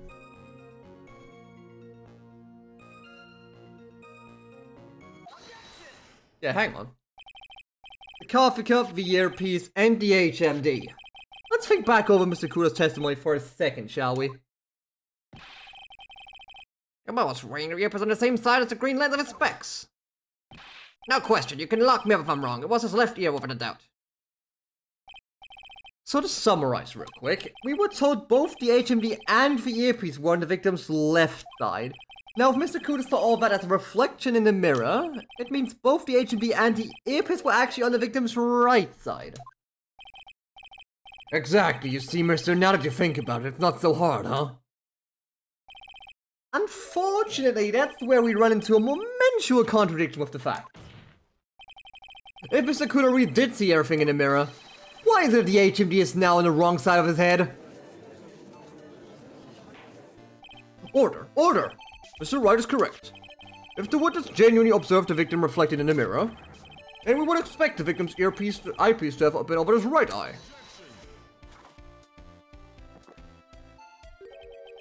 How bitter. Tried, you should have a taste of this bitterness. It'll calm you down in no time. Are we talking about your coffee or something completely different? You don't understand the way the witness thinks. Oh, he thinks? You remember this, I presume? The I broke the vase, sorry apology Mr. Kudo's sworn testimony? Exactly, the old man has one very grievous habit, other than throwing seeds. The more of an impression something makes, the more muddled his mind makes it. And what's the most striking thing about Mr. Elg? Clearly, it's the victim's eyepiece. And that's my point, the old man strikes again. Mr. Elg's HMD made a big impression on the old man. So? Yeah. I saw the earpiece and those newfangled spectacles he was wearing. Oh yes, they were both on his left ear, do you hear? His left ear. Yes, so? Ha! Well tried. Ah, that's the worst but best impression of Kudo ever. Wow, I really thought he was old CD for a minute there. But that was good. Enough. I must agree that yesterday's witness was irresponsibly rash in much of his testimony. Bad luck, Nick. Looks like boil of a contradiction you found is just a rash. A mirror can't be beaten by a handful of seeds, nor can it lie. So, what exactly was the odd man looking at? Fill us in, Mr. Armstrong. Go on, tell the court. We're all ears. Yes, I can explain. Please, have a look at the plans of the restaurant. Oh boy.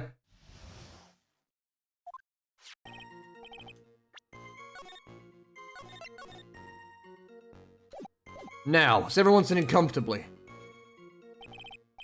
The mirror was in the middle of the restaurant, dividing the two halves.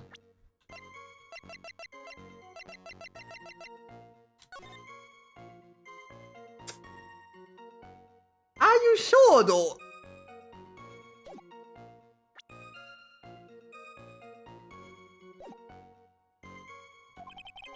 There's only one seat from which you would have seen the image of the victim. There was the seat at the end of the table next to the victims. That was where the old man was sitting. Didn't they say yesterday he broke the... Like he... was at the bottom right table? After a terrible incident occurred, I moved the mirrors so it's not in the way. But naturally, I did not touch anything else. That's a lie. You touched the... You saw the medicine.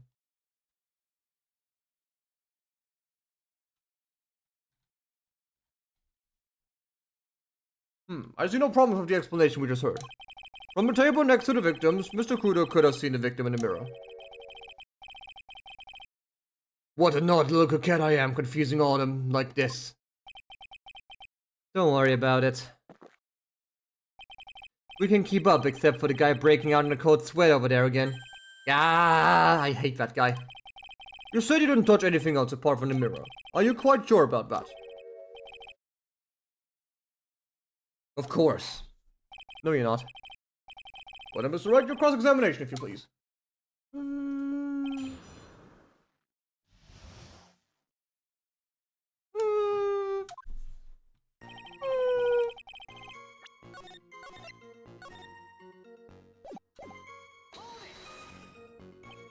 So, run this by me again. The mirror was here, correct? Yes. Really? Because I know if I were you, I wouldn't have put a mirror there. It wouldn't be in the way. It would be in the way.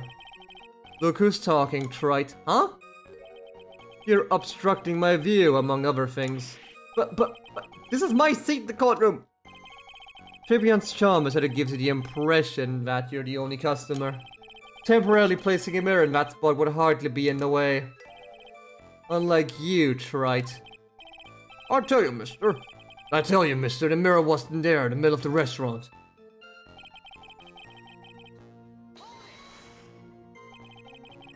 Hey, where would that be? Look how you lean towards me. I always attract the younger boy. Whoa!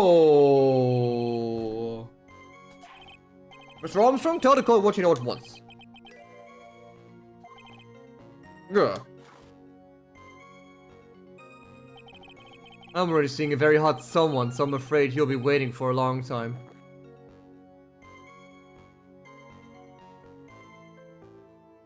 Is it the coffee or is the fucking Phoenix Wright harem expanding?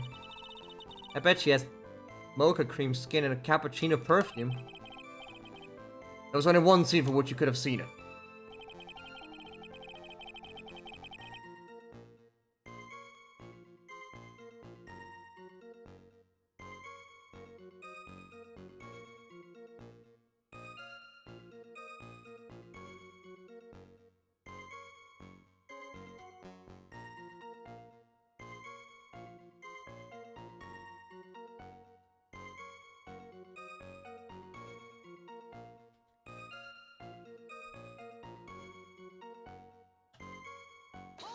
The old man was sitting. So why can you only see the victim from that particular seat? It's obvious, yes. If you look at the plans, you will understand.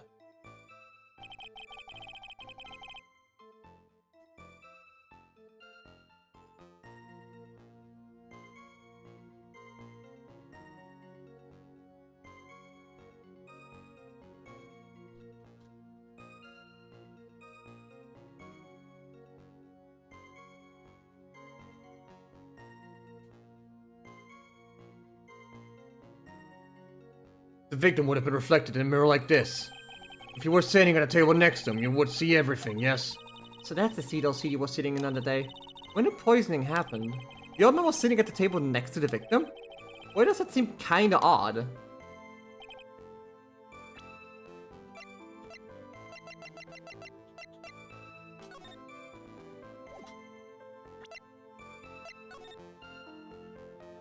Because the vase was still in fact.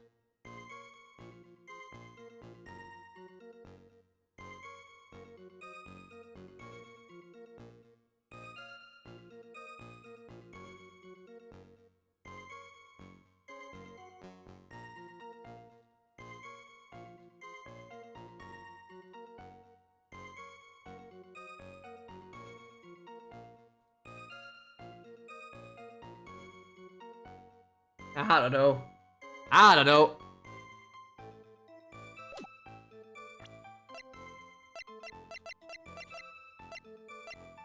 I don't know.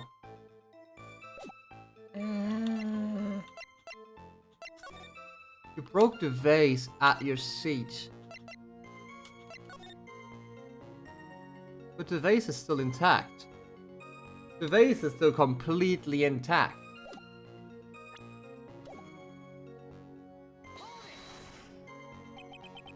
Did you move the mirror while Mr. Kudo was off calling the police? Yes, exactly. I carried it out of the restaurant then. You moved a huge mirror like that all by yourself. What can I say? I know how to pick things up. Huh. Kato actually laughed at something. Well, given the witness's physique, I suppose it is possible. Did you move anything else from the crime scene, Mr. Armstrong? I look like the obliging type, don't I? But naturally, Jack, I did not touch anything else. Are you sure about that? I touched nothing except the mirror. Mr. Wright, there's something the witness has said that doesn't match the crime scene. Yeah, there is. I just can't put my finger on what exactly. Huh. Suffering from a case of heartburn, right? Oh, I've just a thing for you, an oil with golden mirror and Frankensteins. Frankensteins? Add a few drops to your coffee and voila, enjoy. Focus, Phoenix, brief. I need to ignore this too and just find some evidence. It's pretty strange though, isn't it? I mean, nobody mentioned anything about a really large mirror. You'd think someone would have, but Mackie didn't, and neither did old CD. The only logical explanation is that there was no mirror inside Tribulations that day. I've just got to prove it somehow. Oh, whoops.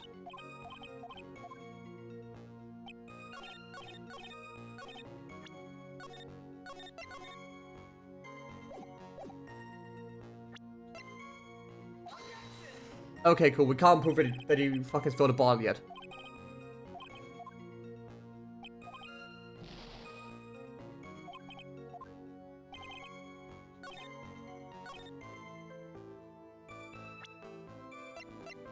Yeah, but he said he broke the vase, and it's not broken. That was my other point. Your Honor, Mr. Kudo's words yesterday strongly contradict Mr. Armstrong's testimony. This is the letter of apology that was written by Mr. Kudo, is it not? I realize it looks useless, Your Honor, but this is still testimony. Huh, I guess useless people are only really good at identifying useless things. What relevance does the scrap paper have to do to the trial, Mr. Wright? Mr. Kudo's testimony is actually very relevant to the question at hand, Your Honor. Because it very clearly contradicts with this piece of evidence.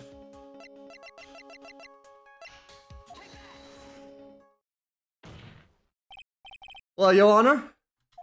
Well, I'm not sure the contradiction is as clear as you would have us believe, Mr. Wright. Oh, perhaps you should reconsider before you try. Huh? Try again? You mean I was wrong? No!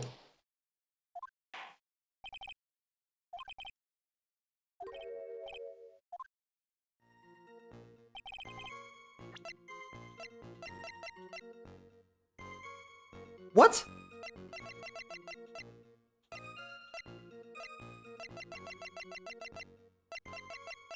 But...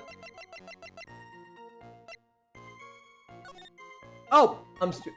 I'm fucking I used the wrong picture, I'm fucking stupid! I used the wrong picture, I'm fucking stupid! Ah! Ah! Bleed! Yeah, I picked the wrong photo. I was gonna use the photo, not the floor plan, but because they have the same thumbnail, my head got confused. They have the same fucking thumbnail, so I just picked it. Nah, it's fucking photograph. This piece of evidence contradicts with the testimony we heard, Your Honor. The crime photo. Yes, this photo clearly shows something that theoretically shouldn't exist. What on earth do you mean by this, Mr. Wright? Should not exist, huh? Sounds like you're describing yourself, Trite. Now then, the defense will please clarify the statement. What is something that should not exist in this photo? Look at his face! There's one thing that was clearly demonstrated by yesterday's testimony. Mr. Kudo broke the vase that was on the table where he was sitting. And yet, as the court can see, there's an unbroken vase on the table next to the victim. Why? Because Mr. Kudo was not in fact sitting at the table next to the victim at all. Don't be an idiot, Trite, that's impossible. That seat's the only one Kudo could have seen the victim's reflection from. Exactly. There's only one conclusion we can draw from this contradiction. There was no mirror on Trebion on that day. Your testimony, Mr. Armstrong, was an elaborate lie. Ugh. Don't try to confuse the court, Trite. Obviously the witness cleaned up the vase. Why the police were taking their time getting to the crime scene. Unfortunately, Mr. Goodell, that doesn't quite work for me. Mr. Armstrong already testified to the contrary. In his own words, I did not touch anything else except the mirror. Ugh. Witness, what do you say? What do you say for yourself? Ugh. I was right. There was no mirror in the restaurant that day. And out of this revelation, we turn back to the original problem. Why did the victim have an earpiece in an ear which he couldn't hear? Ah, you only get one shot in life. There's no turning back. If you want to claim that the mirror wasn't there, Trite, then this problem is all yours. How do you explain what the old man saw? If I can answer this, then it'll be that much closer to the truth. I can feel it. Are you going to be okay? Can you really solve this contradiction, Nick? I have no clue I can. There's more than just this one contradiction, Maya. What do you mean? Remember what Maggie told us? There was another man at the victim's table? Did he also listen to the radio? And there was a sample CD on the victim's table. It all flies in the face of Mr. Kuda's testimony. And I think I know the reason why nothing in this case is adding up. Well, Mr. Wright, let's hear your answer. Yes, Your Honor. The reason behind all the contradiction in Mr. Kuda's testimony is simple.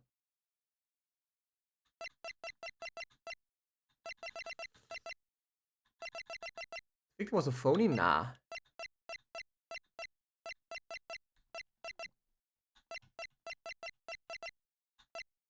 Yeah, he saw the wrong guy. Your doctor made a mistake. Yeah, fucking right. Victim wasn't a phone. He's actually dead. But he made a mistake. Clearly, Mr. Kudo made a mistake. Mr. Trite, you're the one who brought up all these contradictions. And? If you're trying to tell us the old man just made a mistake, we can wrap up this case right now with a guilty verdict. How about it, Mr. Wright? Could I just declare your client guilty? Is that the best you can come up with? What do you mean? Well, I guess the victim was a phony then.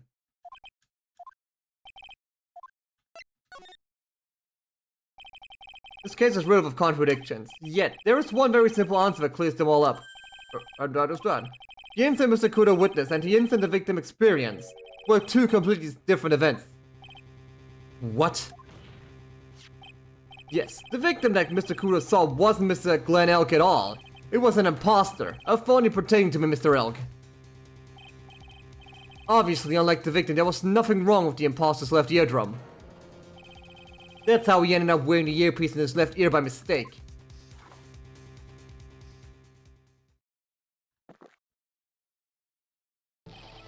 Phew! Order. Order in the court. Settle down or I'll clear the courtroom. Quiet, Gramps. Why don't you clear out here, huh? What did you say? Right, are you saying that what Mr. Kuda saw was a setup? Yes. Someone pretending to be Glenn Elk and acted out the whole coffee poisoning. All for the express purpose of creating a witness out of one Mr. Victor Kudo. Get real, Trite. Why would anyone want to do that? Isn't it obvious? The thing Mr. Kudo was most insistent about in his testimony was... The serving girl brought him a Javachino, but she's put something in it.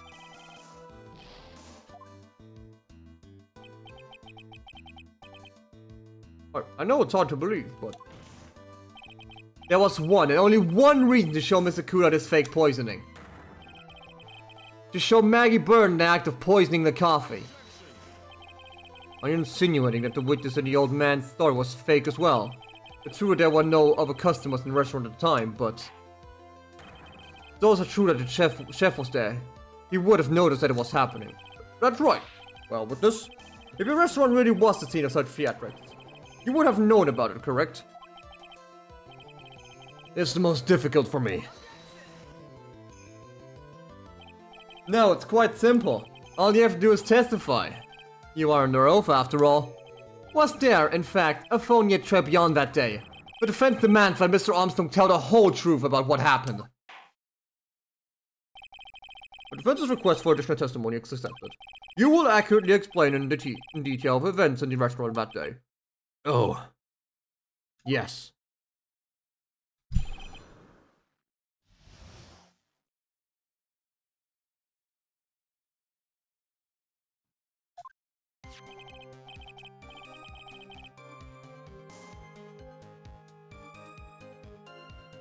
The victim, Mr. Elk, he came to my restaurant alone. I remember the old man arrived not long after him.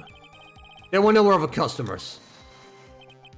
When he got word he won the lottery, Mr. Elk became very excited. It was approximately 5 minutes later that the poisoning incident occurred. There was no time for a phony to do acting. Just so we're clear, there was no mirror in the restaurant after all. Forgive me, Your Honor. I lied because I wanted this mess to be cleared up quickly. What you have just done is commit perjury, Mr. Armstrong. I will decide how to punish you later. Yes. For now, we'll hear a cross-examination. Mr. Wright, if you please. You took that perjury charge a bit too well. But I'm guessing he'll be in more serious trouble after this cross-examination. I have fuck all health left, but probably we hopefully won't need it.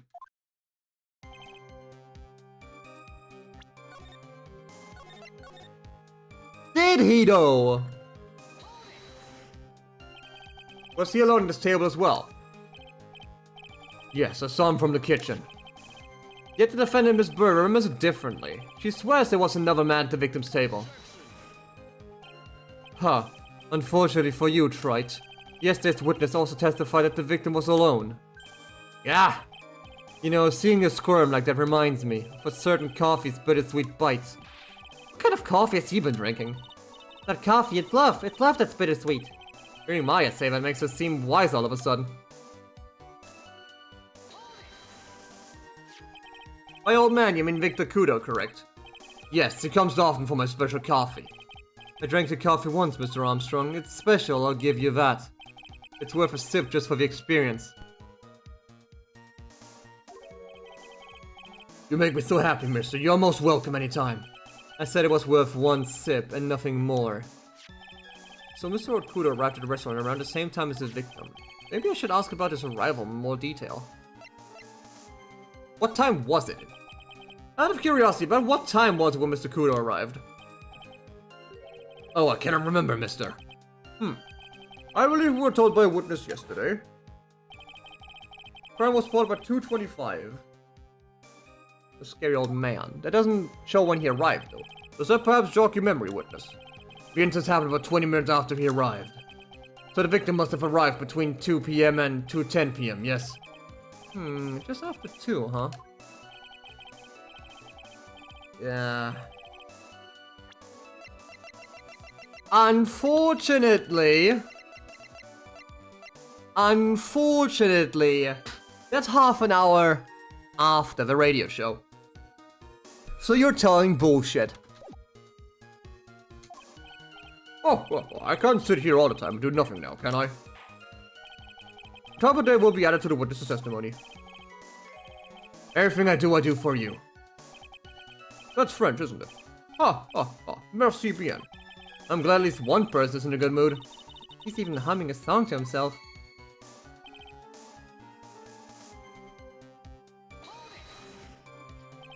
Are you absolutely sure about the time? When I think really hard, I'm sure it was after 2, yes. There's a time I stopped serving the lunch menu. What right, I always break for lunch when the restaurants are serving their specials. I've been known to wind up a case early, just to make it a one time. I guess you should never get between a hungry judge and his lunch. Oh, would you look at that? It's almost lunchtime already. Witness, get on with your testimony, please. So your only customers were Mr. Kudo and the victim. Sip.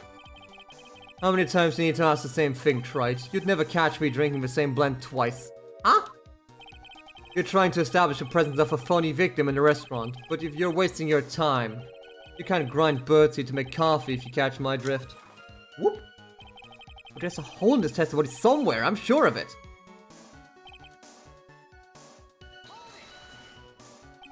Did you see him? No, I was in the kitchen, but I heard him. Did you now? I remember him shouting $500,000.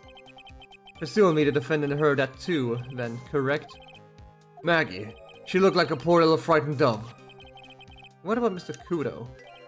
The old man choked on some birdseed that got stuck in his throat.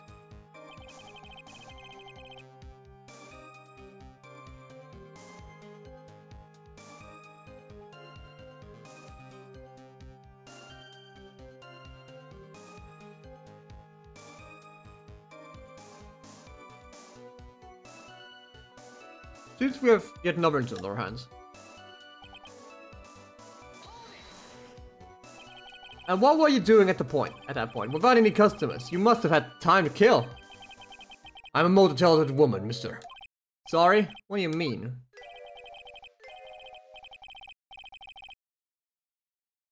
There's a renowned chef, Senator Armstrong, and a tragic poet, another Senator Armstrong. Senator? Yes, I was writing a poem, an angry tale of a chef and $500,000 of debt. Cooking for a man who won $500,000 on the lottery. It is called Why. It means why. Perhaps I would recite for a court. Please don't.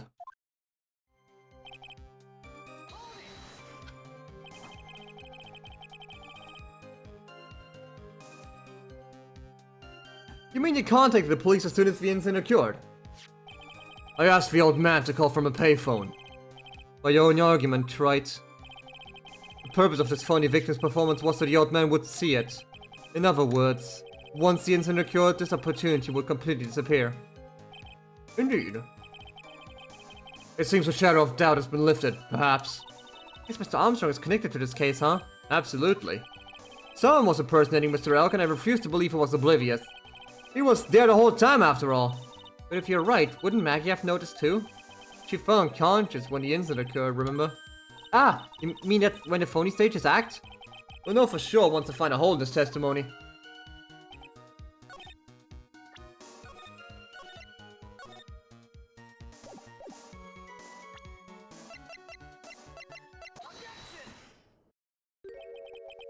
I'm afraid I finally got you, Mr. Armstrong. What? What do you mean? At the time in question, the victim was listening to the radio with his earpiece. The show he was listening to was Millionaire Radio. Each week they announced the winning numbers of the $500,000 lottery ticket. Yes, that must be the show Mr. Elk was listening to. I can't see any problem with his testimony, Mr. Wright. I wonder. You say the victim arrived at your restaurant after 2 p.m., correct? Yes, I'm sure of it. I remember it perfectly now. I know it was that time because I just finished serving the lunch menu. Get to the point, Wright, if you have one. I do have one, actually. That show's broadcast live at 1:30 p.m. And it claims to be the most thrilling 10 minutes of your life. It's on air at 1:30? Well, Supposedly, the victim has made some noise when it was announced that he won. And yet, I don't believe his cry of joy could have occurred after 2 p.m. Because the show had already finished more than 30 minutes earlier by that point in time. This victim we've been told about has done nothing but the impossible. Listening to the radio with a ruptured eardrum. Catching a show that was already over. There's only one conclusion you can draw from these facts. This victim was an imposter acting out the poisoning 30 minutes after the real murder. Yes, there were 2 Glen Elks in Tribulations that day. The real Glen Elk, now dead, having been poisoned by the real killer, and the phony Glen Elk, acting out the events for Mr. Kudo to witness. It certainly seems that way. I mean, if that wasn't the case, how would you explain the time discrepancy? Quite a performance, Wright. You were almost on a roll. Yeah. But sadly, you lacked a rock-hard foundation of rhythm to build your song. What is this, Music Theory 101? Let's recap. According to your imaginative theory, it's now just after 2 p.m. The phony elk is performing a play for the benefit of Mr. Kudo. How do you explain then where the real Glen Elk is? I don't believe I have to spell this out for the court. However, at that time the real Glen Elk was already dead. That's certainly the obvious conclusion. Thank you, Wright. That's exactly what I was hoping you would say. What? Now I presume you can prove this theory of yours. Can you explain where the missing corpse went to? The missing corpse? Oh, fuck. According to the old man's testimony, there was only one other customer there. That customer was the phony Glen Elk. Then where did the killer hide the body of the real victim? Ah! The prosecution has a valid point, Mr. Wright. If your theory is to stand up to examination by the court, you must provide us with proof by answering the prosecution's question. Where did the killer hide the body? Yes, Your Honor. No conjecture, Wright. Let's hear some facts for once. Show the court a piece of evidence that proves where the body was hidden. Evidence? What's with the intense pressure here all of a sudden? I thought I had him with that contradiction. But he's turned it all around and backed me into a corner instead. Well, Mr. Wright, the court will now hear the defendant's theory and evidence. First, where was the body of the real Glen Elk concealed?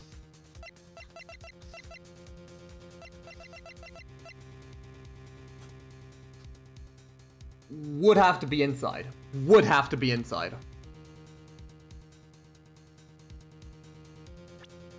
Probably in the fucking kitchen, right?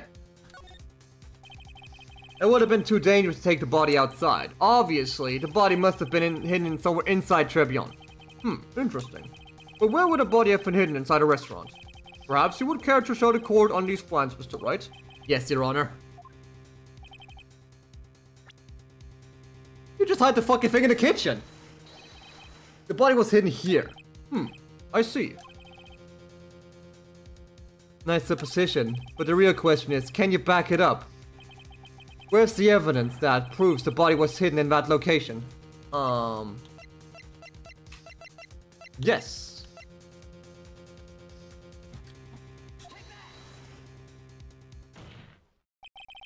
Mr. Armstrong, do you recognize this bottle? No, I've never seen this ugly bottle before in my life. I only use the very best bottles, mister. The highest quality only for me.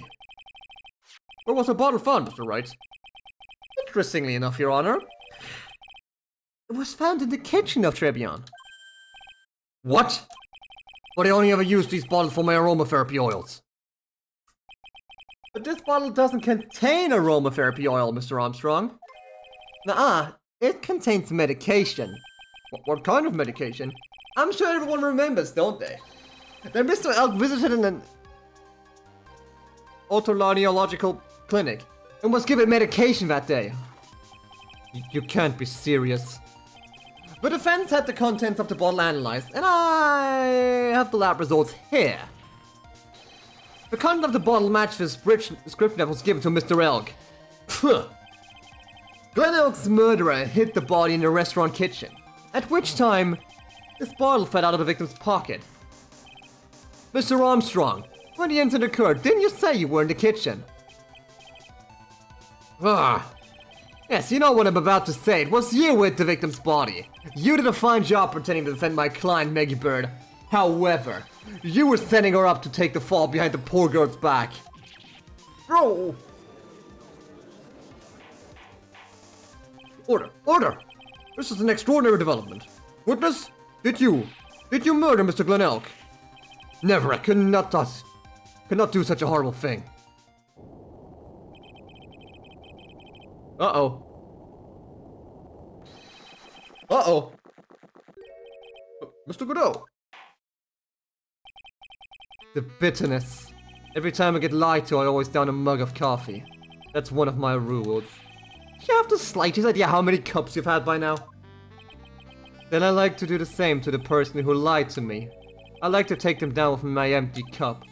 Listen up, chef. How about a brand new flavor in your ear, my age-deficient friend? Please, you must hear me out. It is a trap, listen to me. Por favor.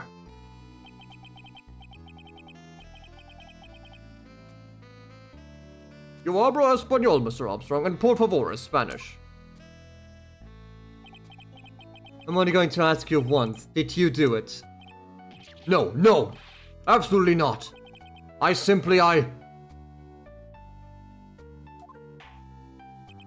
Let's hear it. You've got one shot, right, Gramps? Witness, the court will permit you the chance to make one final statement. If you lie under oath again, Mr. Godot's coffee mug awaits you. As does my gavel. Yes, that is clear.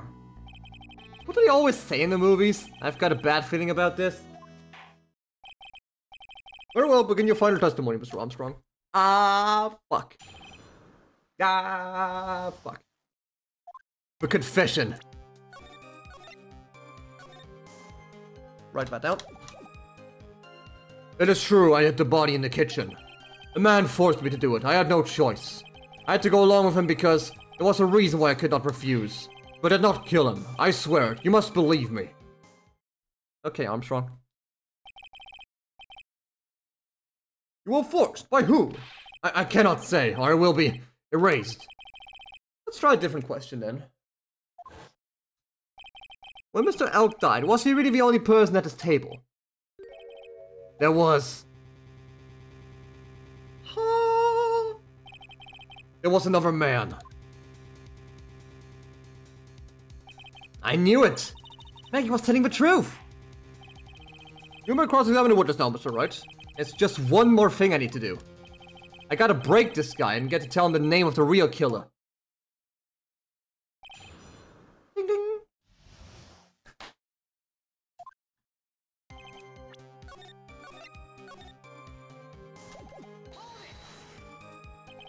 Did you carry the body by yourself? Yes, I carried him, and I carried Maggie too. Maggie too? When she saw the victim collapse, she fainted.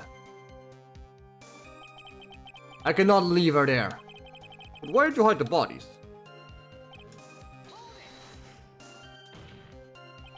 What man? Who was he? I cannot say, I fear for my life. He's really scared. You just have to put the words in his mouth, Nick. Yeah, you're right. If he won't tell me, I'll tell him. But why would you go along with this man? And what reason would that be, Mr. Armstrong? You know, mister. Yes? Surely you can't expect a young maiden to talk about such an embarrassment. Maiden? You're a bit old to get away with that one. And a bit too male. Now finish your cross-examination without establishing his reason. Judges have to prove it with evidence. So, you are claiming that all you did was hide the bodies, is that correct? Yes, that's right. In order to believe you, Mr. Armstrong, you must tell the court everything. You must make clear the identity of the man who ordered you to do this. He's already confessed as much. He might as well stop dancing on the real issue. Yeah, but he really doesn't want to tell us who the killer is. Then talk it to him, Nick. Yeah, that's not a bad idea.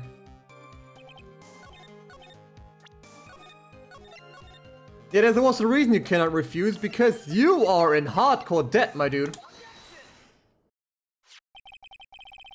You have $500,000 debt, don't you? $500,000? Is this true, Mr. Armstrong? Yes. I was weak and I borrowed the money. This is Mr. Armstrong's Achilles heel. And that's why you couldn't refuse anything asked of you by this man. $500,000 loan from a black market loan shark. And you had no way of paying it back, did you? That's why you were forced to do anything this man told you. Yes, it is that you say. Mr. Armstrong. The tiger, he told me he was going to use my restaurant for a business rendezvous. On the day in question, he was meeting a victim to demand to repay his loan. I don't know why it happened like that. I just did what he told me to do. I had no choice. I carried the body and an unconscious Maggie out of the dining area and into the kitchen. After that, I just tried to forget what I had seen. I think we can now safely say that the man who forced your hand was Mr. Furio Tigre. I do have one further question for you, Mr. Armstrong. The poison and the lottery ticket that were found in the defendant's apron pocket. Was that your doing as well? No, I knew nothing about that. Making it look like it was Maggie who had done it. I was not. It was despicable. Mr. Godot, you will summon this Furio Tigre as a witness. I doubt that there can be arranged today, so we will adjourn for now. Proceedings will continue tomorrow. Huh? 30 minutes. What? The trial will go on. I'll see to it myself. I need half an hour to get that guy understand. Not a minute more. How the? Don't sit back and relax yet, Wright. No one knows if that chef is really telling the truth or not. This trial could still go on either way. Very well. Your request is granted, Mr. Godot. We will resume once Mr. Tigre is ready to take the stand. Until then, court is adjourned for a 30-minute recess. This man can speedrun 30 minutes like grabbing a man? God damn. A known criminal as well.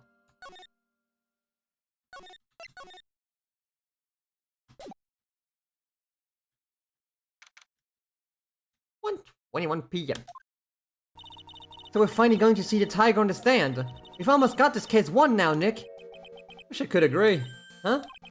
When I cross-examined Mr. Armstrong just now, he said he was just doing what the tiger told him to do. He is the Godot. True, he is Godot, so he's got this. But Godot picked up on it, remember? He pointed out that without proof, we don't know if that he testified is the truth. You mean, you think Mr. Armstrong was lying? I don't know. But if that's the line that the prosecution takes, we could be in trouble. I get the feeling that we don't have the case-making evidence we're going to need. Hey, pal! Detective Gumshoe! What are you so jumping about, Detective? Your hair's standing on end. Hey, that's a pot calling the kettle black, little Miss Topknot. It's not a top knot. Never mind about the hair, just calm down, alright? I can't stand still when I don't have a job to do. I kinda wound up. Yeah! No kidding. You gotta have something you need me to do, pal. Anything. Well, Hey, I'm gonna take a jog back down to the precinct. I could get some prints analyzed for you if you've got an hour. An hour? The trial will have reconvened by then. But Nick, we still don't have a really decisive piece of evidence, right? True. Without some kind of trump card to pull out of the back, we're really stuck. You said you could get some fingerprint analysis done in an hour? You bet. In that case, would you mind checking out the prints on this for me?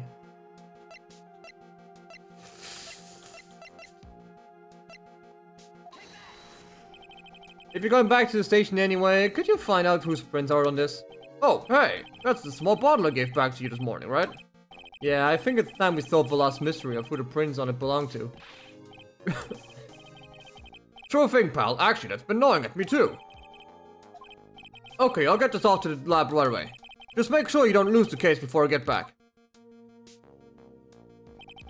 This is pretty much the final showdown, I guess. It's time to separate the phonies from the real guys. It's time for war, baby!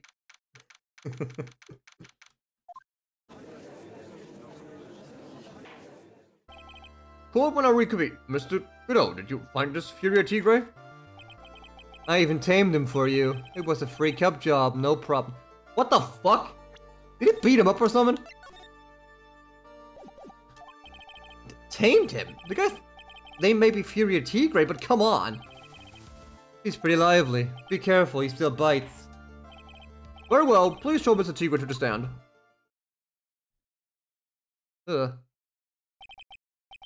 Witness, please state your name and occupation for...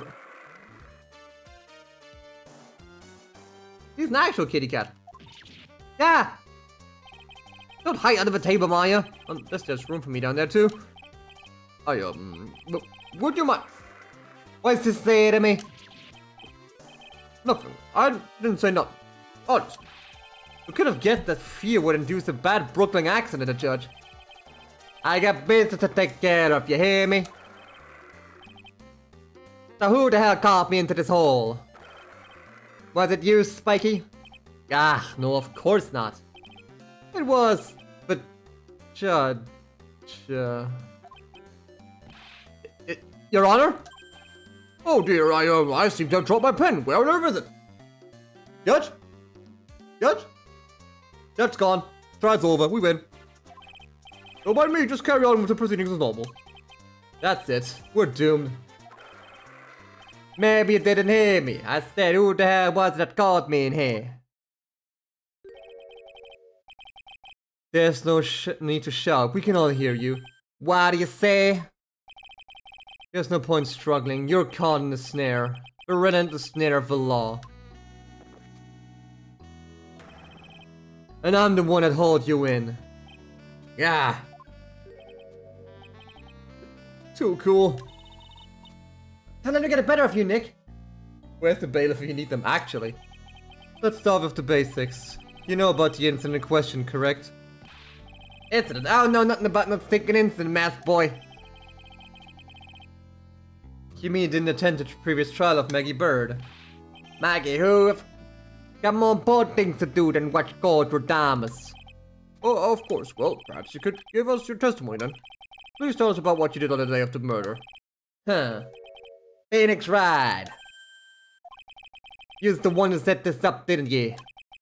You's gonna regret the day you ruffled the tiger's fur. Hear what I'm saying? Maybe I should have brought a diaper with me today. Whoa. Get a grip, Nick. Well, you get a stand first.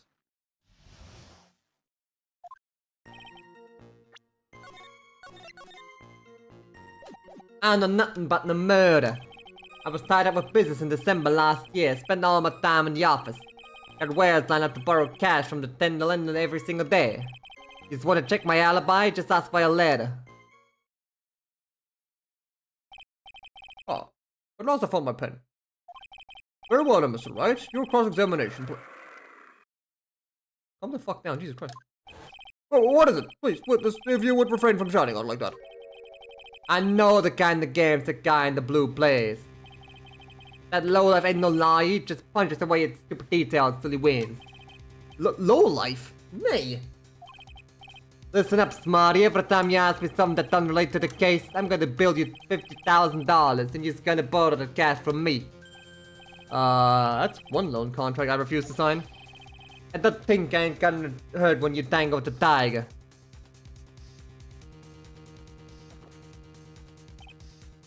Huh, I love a good spectator sport. Just a minute, that's really not... This witness is, how can I put it, a hungry tiger roaming the urban jungle. Get on his bad side and he'll bite everyone's head off. Yours too. Very well, I have no choice but to impose a penalty system here. You better be listening, I said I got business to take care of, big business. If I don't split now, I ain't gonna catch my bus. The court will impose a penalty for any irrelevant pressing of witness testimony. Keep that in mind as you begin your cross-examination, Mr. Wright. Ah, fuck. You can do it, Nick. Come out from under there already, would you, Miss Maya? Miss Maya? Fuck.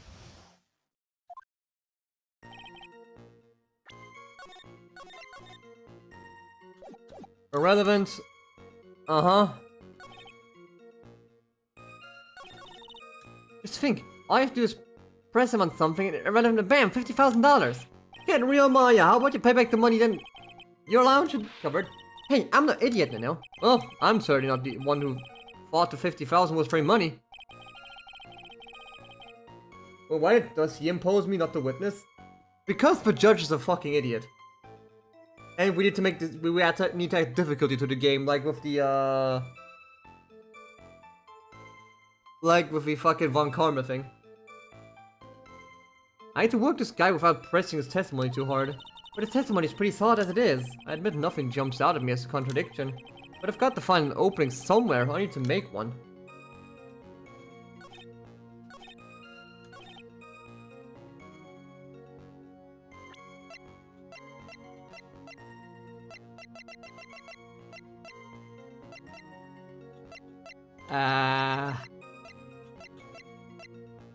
I don't know.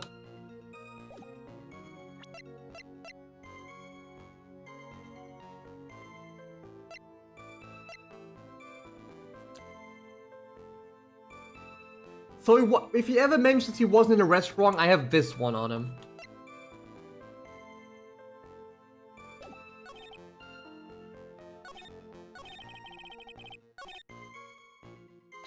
What business was that? Are you sure about that? We're talking about 1 month ago, you know. You see, they saved us how sharp my secretary is. Sharp? You're talking about Viola Cadaverini. She writes everything in my scheduler. December, mainly in the office. That's what it says. That's where it was. It seems like a rather sketchy schedule. There he goes again. Huh. What the tiger did all December isn't the issue. What's important is what he was doing on the day of the murder. So now what?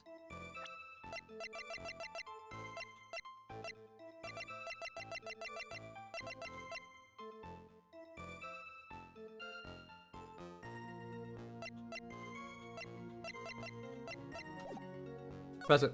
Just fuck it. What do you want? If you wouldn't mind going into a bit more detail. This is a dead end, Triton, you know it. Remember the rules. Fuck off. No, it's essential that we establish the witness's alibi accurately. I agree. The victim was killed on December 3rd. Were you in the office that day too? Maybe you then listened, and of course I was. I never set foot outside. I had meetings all day with a bunch of cats who wanted to do business with me. I had never seen that young kid before. I do believe the witness's last statement was important. Mr. Godot, if you could, please. Mr. Tigre, the court asks you to add that last statement to your testimony. Let an animal beat you. Be a man, Your Honor, and ask him yourself.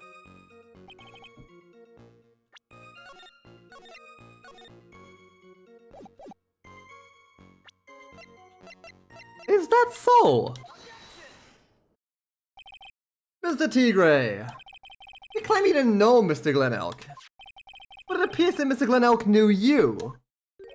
What? Mr. Elk left his little note on his calendar. Meet with the tiger. And the date? December 3rd. December 3rd. That's the day of the murder. So, Mr. Tigre, I'll submit that you indeed know one Mr. Glenelg.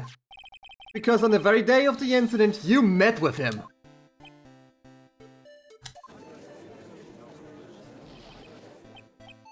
Ah, ha, ha. Not bad, he's actually not bad. Sorry? I was just messing with you to see how good you were. Did you hear that, Nick? He said you're not bad. That's one compliment I can do without. Plus he's lying through his teeth. But just please remember that you're under oath. Lies will not be tolerated. You're calling me a liar, is that what you're doing? I mean, you did. Roar. So you're saying that your claim to have never seen that kid before is the truth? I said I'm dead serious, you better believe that's the truth. Huh. Then I'd say that gives me time to enjoy another cup of pure black magic. Oh, fucking hell. That is, why you testify for the court again, Mr. Tigre. Oh, yes, would you mind indulging the court witness? You never actually met the victim? That's got to be a lie right there. Time I nailed this guy.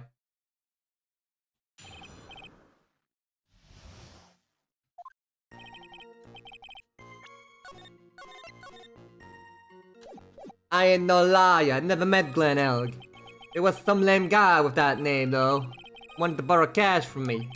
I set up meeting with the guy at my office, then the lender. I waited around for him, but he ain't never showed. I ain't never even been to that Tribulations joint, you see? There we go, that's where I can nail him with the cigarettes. What was it? Cigarettes? Lighter? Matches. Close enough. That all seems perfectly logical. You had arranged to meet with the victim, but he didn't show up. And it's pretty hard to keep appointments when you're dead. Very well. Take off his tail. Fucking skin that lion. Well, the tiger, actually. Very well, you may begin your cross-examination, Mr. Wright. Yes, Your Honor. Didn't I tell you I got a big deal going down today? I ain't gonna make my bus now. I'm gonna have to take the express train. The bill's going straight to you. Right? Ah.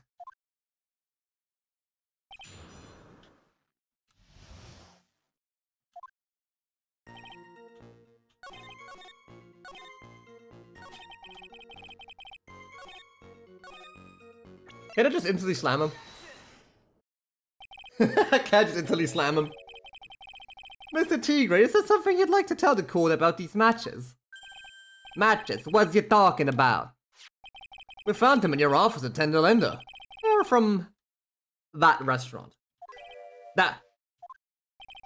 If you've really never been to the Tribulations before, what was the book of restaurants matches doing on your desk? You've been snooping around in my stuff, not too, wise guy. What are you, my ball and chain? Ain't no broad controlling me. Order, order. Well, witness, I think it's time you started telling us the truth, don't you? Sorry, I'm terribly sorry. Forgive me. I ain't no pussycat, I don't go back on what I said. But okay, I was at the joint that day. What? Well, listen good, alright? I might have been there, but it will still never met that kid. Well, well.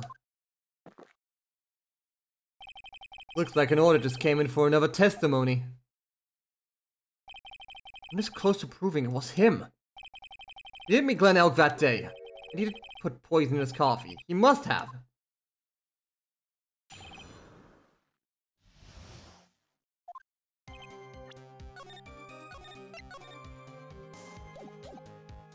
I was supposed to meet with the kid at a restaurant that afternoon. When I opened the door to the joint, I saw one ugly scene. The guy was laid out over the table, stiff as concrete. I figured if the place wasn't hot already, it was gonna be, so I split. I heard the cop sirens on my way out, and I went straight back to my office. That's all, yes, the city. I see, you didn't actually meet with him in the end, then. Well, Mr. Wright, your cross-examination, please. Yes, Your Honor.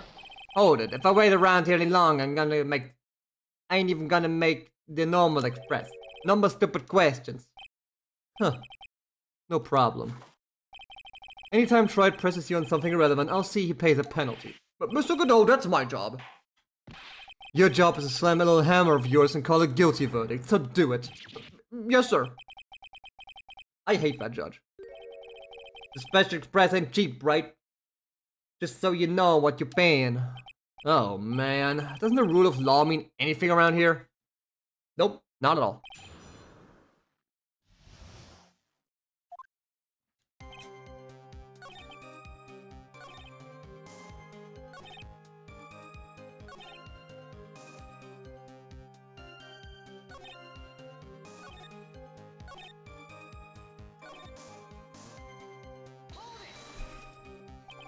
You mean you saw Glen Oak's dead body?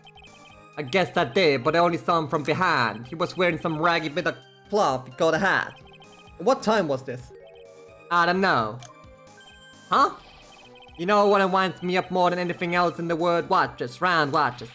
I ain't gonna pollute my paws with some ticking henpecker. Out of interest, Mr. Tigre, what winds you up to second most? Huh? What do you think? Square watches. So this guy for real? Look, all I need to know about something bad was going down in the place.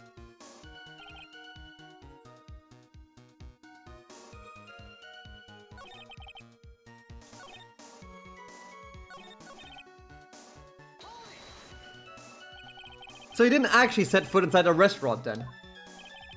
Target's the busy cat, I didn't hang around for no one. I ain't got time to be caught up in no murder investigation. So, when exactly did you pick up the matches? There are matches just inside the front door. Our detective friend wound up in a bit of trouble with the chief after taking 5 books home. Poor Gumshoe. It's almost enough to make a man cry.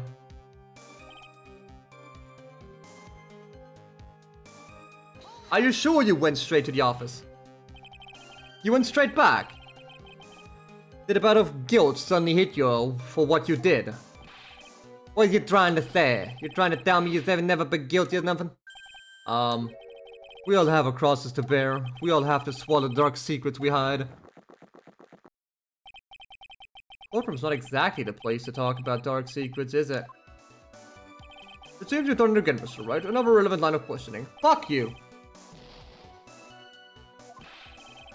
How about a penalty for those 2 jokers and the garbage they keep coming up with? Well, Nick, what do you think? He's running out of ways to avoid the truth. I need to press him fast before he has time to think things through. You have to come right back at him with a contradiction. Be careful what you press him on, though, or you'll get penalized, okay?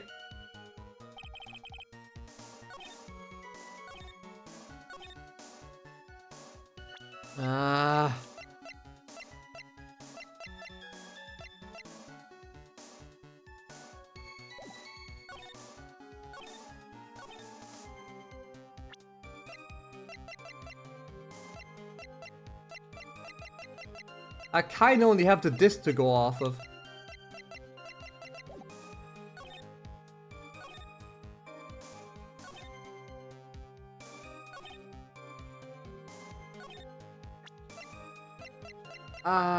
Do I? Can I? Should I? Down.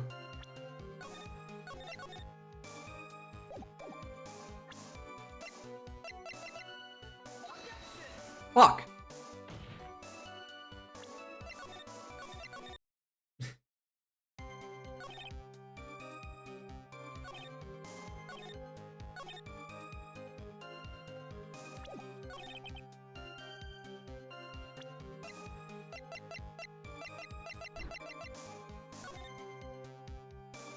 I mean, it was kind of stiff as concrete.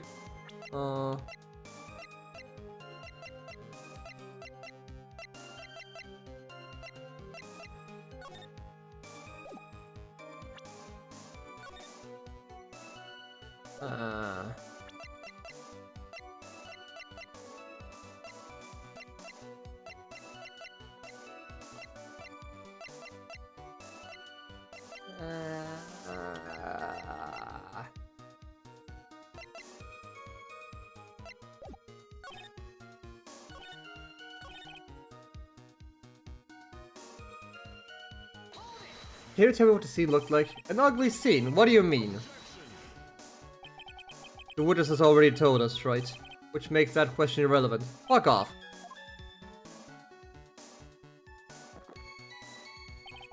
I limit myself to 17 cups of coffee during a trial, that's the rule. You better limit the number of times you take a penalty, Trite. Don't make me burn you again, Mr. Wright. Ah, you people.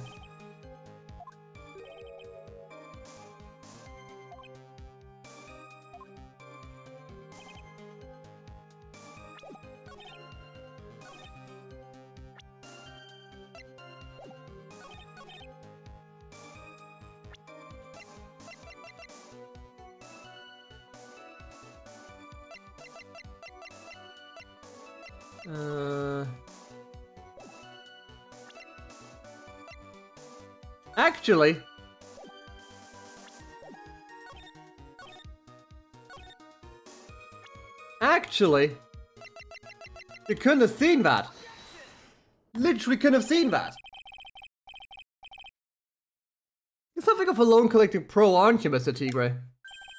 No one escapes the Tiger's clutches. I'm something of a lie detecting pro. And no one escapes the Phoenix's clutches. I think it's time we got something straight. What's this, Trite? A new line of irrelevant questioning. These are the floor plans of the crime scene. You said you were standing at the entrance, Mr. Tigre. From there, your field of vision would have covered an area something like this. Indeed, the witness would have had a clear view of the victim's seat. Isn't that what I just said? I saw the back of the kid's head. Nuh-uh. Unfortunately for you, that is not possible. The court would think back. You'll remember between each of the tables? is a tall partition. Why, that's true. Now look at the plants again. The truth is painfully obvious. From the entrance, the field of vision of any customer walking in ends here.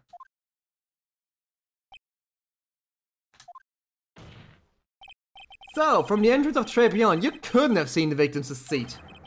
But you did see the victim that day because you met with him. Wrong, have you forgotten the old man's testimony yesterday?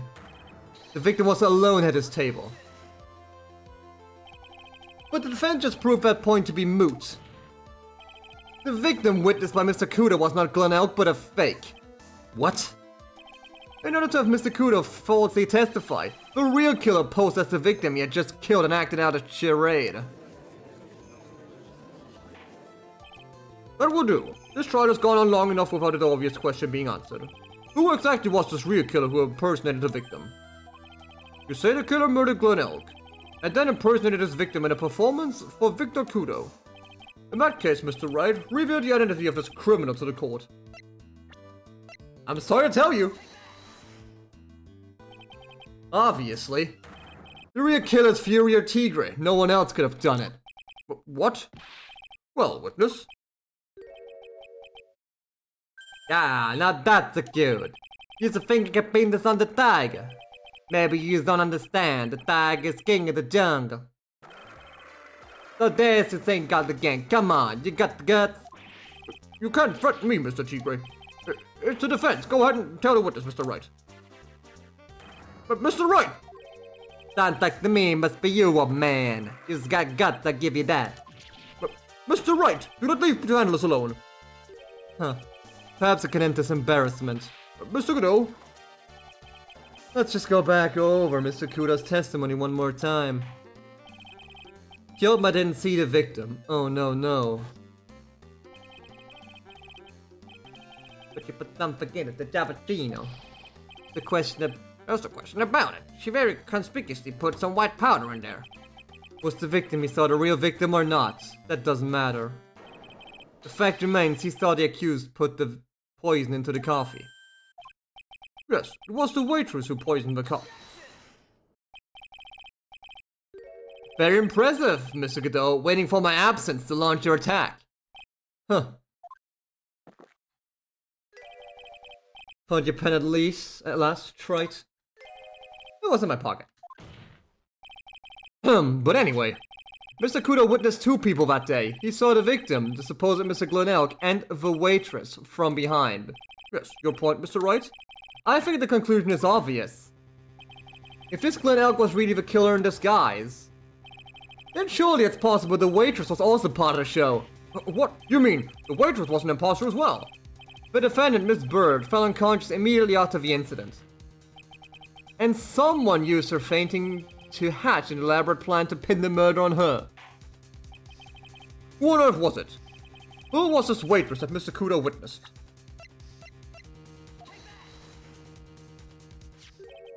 Who is this woman? I love how I'm always like fucking running the trials on 1 health. Maybe I shouldn't have saved there, to be honest. Her name is Viola Cadaverini. She's an employee of Tendelenda. He's making a big mistake. You know what Violetta's granddaughter is. You better be going home in an armored truck tonight if you don't want what I mean. Stop shaking, Nick. Where was I? Yes, the defendant, Miss Bird, has stated the following. She took the coffee over to the victim's table and there was another customer in the restaurant. That is, she was sort of creepy. You were safe going redoing the entire dialogue tree. Yep, that's how it is. And she had a kind of cackling laugh. There are just too many contradictions in this case. The second man at the victim's table, who nobody but Miss Bird seems to have seen, the earpiece worn by the victim in his left ear when that eardrum was ruptured, and the radio show he was supposedly listening to half an hour after it was over. There's only one logical explanation that clears up all of these contradictions. The whole incident took place twice, once for real, and once for show. And Mr. Fury Tigre, the only person who could have committed the crime, is you. What have you got to say? That's good. Sorry. It's alright, I could do with a guy like you around. What do you mean? Okay, I'm in on this game. Gonna have to charge Jet to me, get me to my meeting now, but I'm gonna give you one more thing to think about before I let go. Something to think about? It's got it all wrapped up nice, alright? But you missed that one really important thing. But that can't be. I was in the joint that day and I met that kid too. But I couldn't have poisoned him, you see. What? Do you really expect us to believe you now, Mr. Tigra? Huh. What a troublemaker. A troublemaker? Looks like we're going to need another one for the road.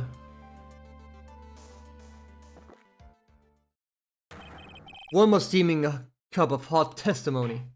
Oh boy. Indeed. Witness, you will explain yourself to the court. I will give you one more chance to testify. What happened that day at Tribulations between yourself and the victim? Alright.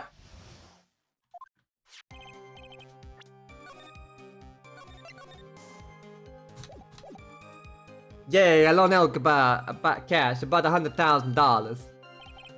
That day was due to have a little chat, the kid had hit his payback date, you see? So anyway, he tells me he's got no way to pay up. I'm about to flat the guy when he starts screaming. Yeah, you won out of $1 million. You got lucky, you know. Really lucky. If that waitress hadn't done what she'd done, everything would have been over. That's a lie, he bought the disc. Oh, I see that the principal amount you loaned to Mr. Elk was $50,000. Yeah, well, you just got the Vic to take into account. Interest puts up fast, you know. That's faster than fast. $100,000 is twice his principal. The repayment deadline was September 3rd, the day of the incident in question. Yeah, it was one lucky kid. He got that $500,000 just in time. So I have no reason to kill the kid. And if I ain't got no motive, you ain't got no case. This motive? He has to have, but what is it? Okay, can I now push him on everything?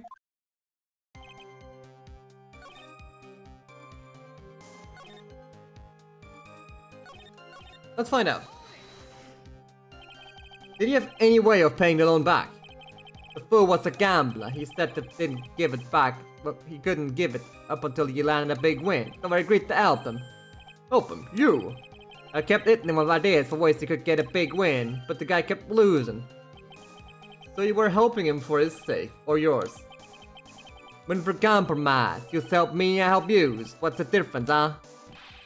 I don't believe this. Nick, would anyone really ever loan money to someone they thought was unreliable? Like, for example, if it were you, I'd only loan you $5 max. Whoa! Thanks a lot, Maya.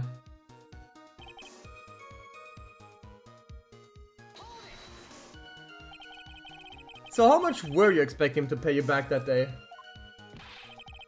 What do you think? The whole package, $100,000, including interest.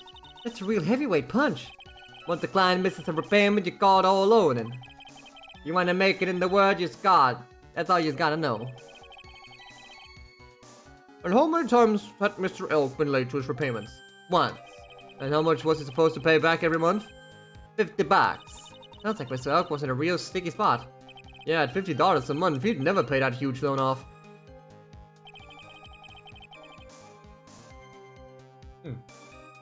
So anyway, he tells me he's got no way to pay up. How much did he have left on his debt? You want it a round figure? It's about $100,000. That's the whole amount. We're talking about a guy who had 58 cents in his wallet. What, you telling me he wasn't even gonna pay for the coffee? He certainly seems to have been a brave man, this Mr. Elk. That guy was smooth, I tell you, real smooth. You have in my less than 5 minutes that he would say to me. The guy who calls me the tender tiger, he was stating the finesse of me.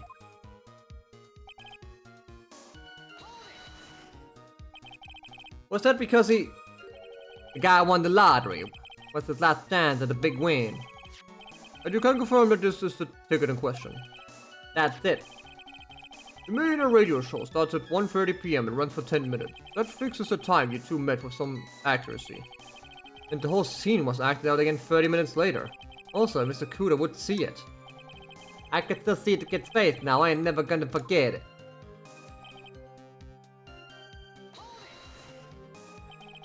Was there anyone else at the restaurant at the time? I don't remember. There was no one else there. I'll wear that ridiculous tiger shirt for a month. Mr. Armstrong, Megan, if I'm right, Viola Cadaverini were all there at the time. Thought the victim had intended to repay you from his lottery winning from the beginning. Seems that way to me, but you wouldn't normally expect to win a lottery, would you? Huh. The undying belief that your next roll will end the worst losing streak you ever had. That's what defines a true gambler. It makes it sound so cool. Don't be tempted, Nick. You haven't got the willpower for it. All I know is the kid took a shot and he got lucky in the end.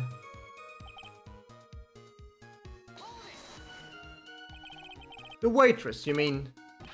The girl with the glasses in the defendant chair, where's what I mean? If she hadn't gotten the way, things would have been bada bing bada boom, over and done with. Maybe I should push it on this.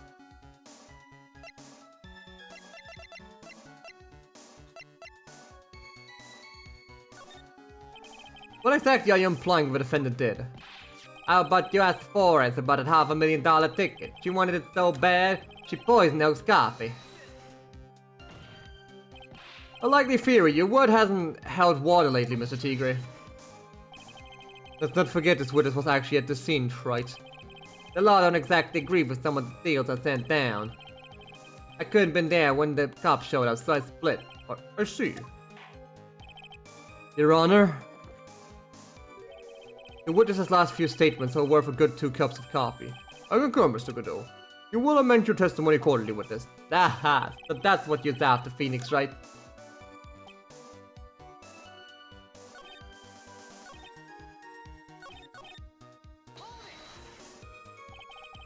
Tiger's trying to pin the crime on Maggie. Ask him about what he saw, it's only going to damage our case. What do you mean things would have been over and done with? He was... Oh, there or what? I'm talking about the cash. I was there to get my $200,000 back. That's all. I'm a businessman. It was all coming together before the waitress got in the way. As far as I could tell from the witness's testimony, other than recouping his loan, Mr. Tigre had no motive for killing the victim.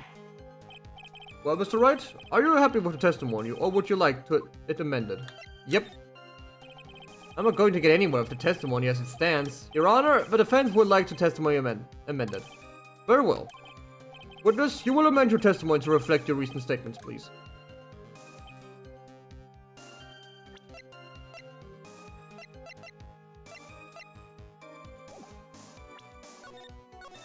Is this where I burned the medical thing? Oh, actually no, I think I burned the disc first, right? Yeah. So you just intended to get back the $100,000 Mr. Elk owed you, correct? I loaned the guy the cash, so that's my ride.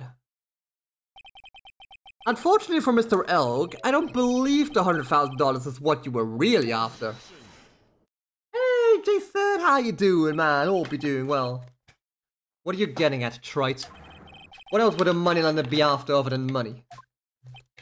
Oh, the moneylender was after money. But money in a totally different league.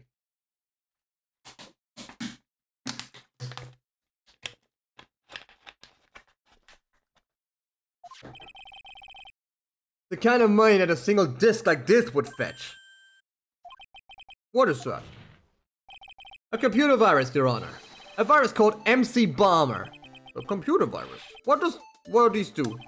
A computer virus is a program that wreaks havoc on the insides of a computer. A computer? What does one of those do?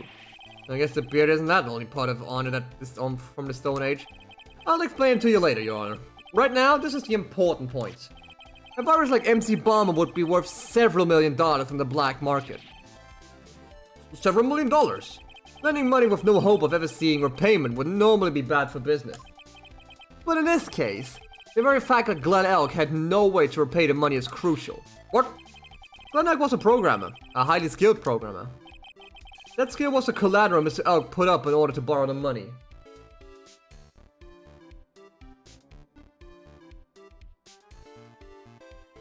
You're bad in terms of being sick, been chugging water and tank like crazy and crashing on like cool capsules. So you just put like fucking punching meds to get that sickness gone. You know what? That's fair. That's fair. That is valid, actually. Yeah.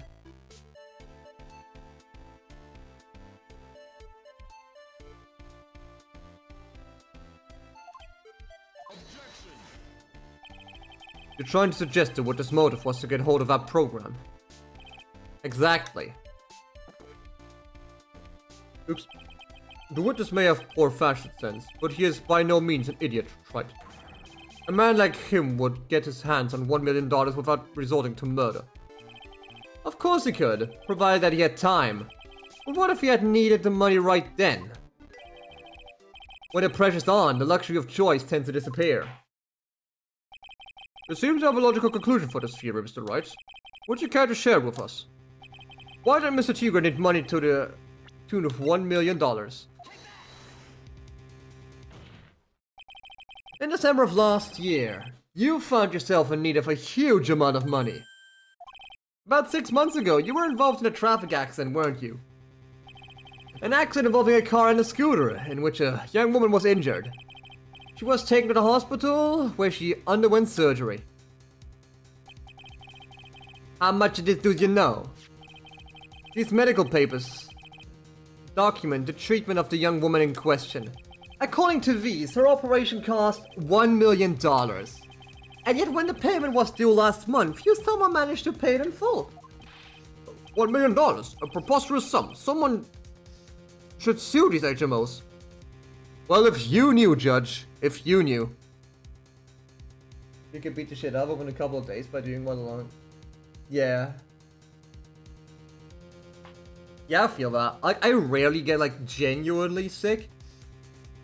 But usually it goes fairly fast, but I don't know.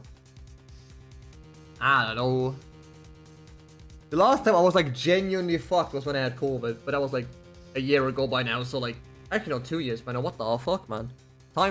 Time flies, bro. Huh, no one would pay a bill like that. The medical association got wind of it, the hospital would end up as dead as a morgue. But Mr. Tigra had no choice but to pay, because his very life depended on it. Gah! Order! You say his life depended on Mr. Wright? Indeed it did, simply because the injured woman was none other than Viola Cadaverini. Did you say Cadaverini? Rudy Cadaverini, mob boss in charge of all underworld activities in the city, and doting grandfather to his precious Violetta, also known as Viola Cadaverini. Pfft! Your life was in danger unless you paid compensation to the boss, correct? It makes sense. You were desperate to acquire the $1 million Rudy Cadaverini demanded of you. So desperate, in fact, that you decide to sacrifice Glen Elk's life to pay your debt.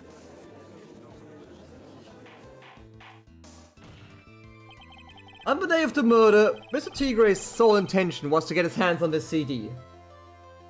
Satan himself in the witness stand, kind of. Glen Elk had no way of paying back the $100,000, and Mr. Tigre knew it.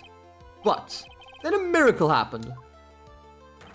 The kind that Mr. Tigre would prefer to say never happened. But he can't, and neither can I. The lottery win?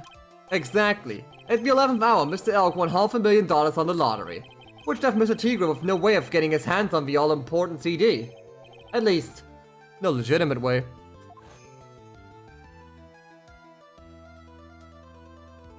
Whee! So he resorted to illegitimate means. That's crazy. He murdered Glen Elk and then made his next move, to frame Maggie Bird for the crime. Mr. Tigre posts Glen Elk, while Viola Cadaverini played the role of Miss Bird. And then they reenacted the whole thing, in order to establish a witness. The witness being the one we all heard testify yesterday, Mr. Victor Kudo. Like I said, Troy, that's crazy. No one could pull off a stunt like that. For starters, there's no way the chef could have been kept in the dark about it. Oh no, he knew!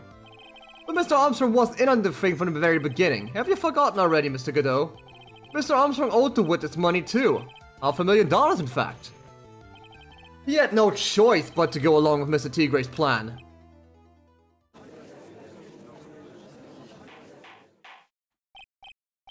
Order. Silence or we'll clear the courtroom. Uh-oh.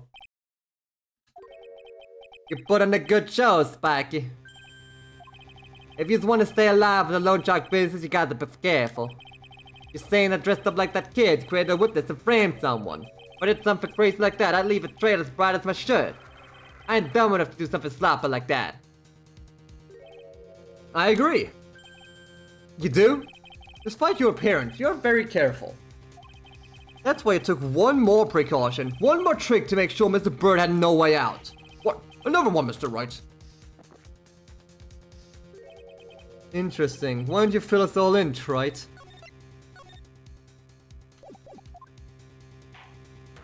What was the trick you saw Mr. Tigre perform to frame the accused? You pretending to be me. What on earth is that? What an insult to think anyone could be fooled by such a childish imitation. Well, if you knew. Consider yourself insulted, Your Honor. Mr. Tigre, you didn't just pose as the victim of the day in question. A month ago in this very courtroom. You posed as me. What? That's the truth. What? The witness looks nothing like you, Mr. Wright. Although, more than I think about it, it was you, wasn't it? No doubt it was you, standing here, this very court, a mere month ago. The Phoenix Wright who put up the most disreputable, shabby defense I'd ever seen.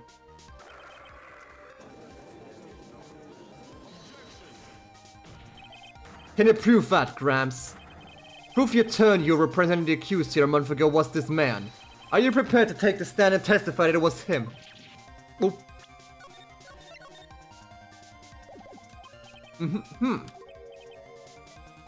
Hey, forget about it, yeah?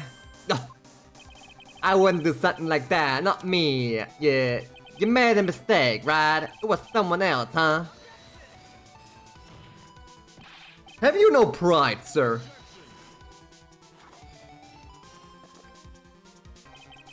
This isn't a matter of pride. In case you didn't know, Wright, here in court we deal with people's lives.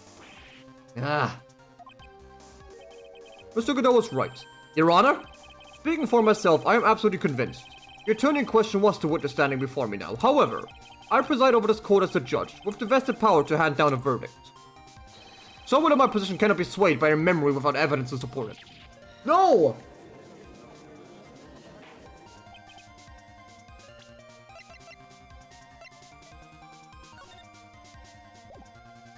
Fuck.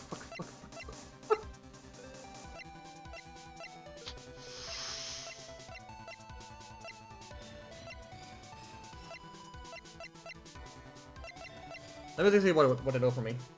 If the defense has no further evidence, the court will now excuse the witness. The circumstances surrounding Mr. Tigre are dubious for sure, but not conclusive. But we've come so far. You say he impersonated Glen Elk, you say he impersonated you, but none of that adds up to a murder charge. You don't have a shred of evidence that the witness poisoned the victim's coffee. Ah! Fuck. Ha! Sucks to be you, right? Don't mess with the tag or you're gonna get mauled, you see it? All we managed to do here was chase him around a bit. But it was so close to getting him to admit his own guilt. Huh. Looks like I won't be needing a refill. I just had one more piece of evidence. One more piece of evidence and maybe I could get Maggie off the hook. This witness's cross-examination is over. You are free to go, Mr. Tigre.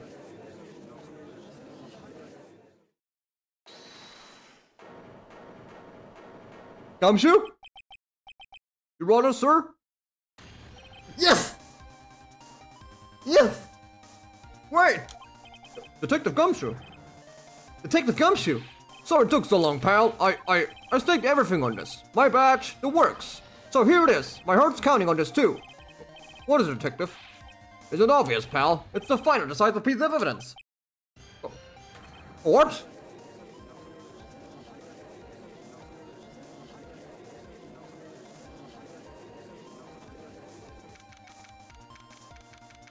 (2:48 p.m. District Court Defendant Lobby Number 1. Sorry it took so long, pal, for the finally got the result from the lab. The results? About the prints, pal, from this medicine bottle. Oh, so? Do you know who the prints belong to now? You think I'm some kind of hack detective? Of course I know. So? Tell us. They're the tigers, right? I knew it. You bet! Clear as crystal all over the bottle. They're Fury Tiger's paw prints, alright. That's great. We've got him now, Nick. Oh, but don't really. What's wrong with you? You've hardly said a word since Detective Gumshoe got here. He's laid everything on the line for this, Nick. Yeah, but that only means he had the medicine, not the poison. I know. Look, I'm sorry. This is kind of hard to say, but... It really doesn't make any difference whose prints are on the bottle now. What? Why not? What we need to produce at this stage in the trial is irrefutable evidence that the tiger put poison in Glen Elk's coffee. Take another drink. Alright, is this bottle almost empty? No, it's not. I mean, it is almost empty, but like, not empty enough to empty it. Get it down in one.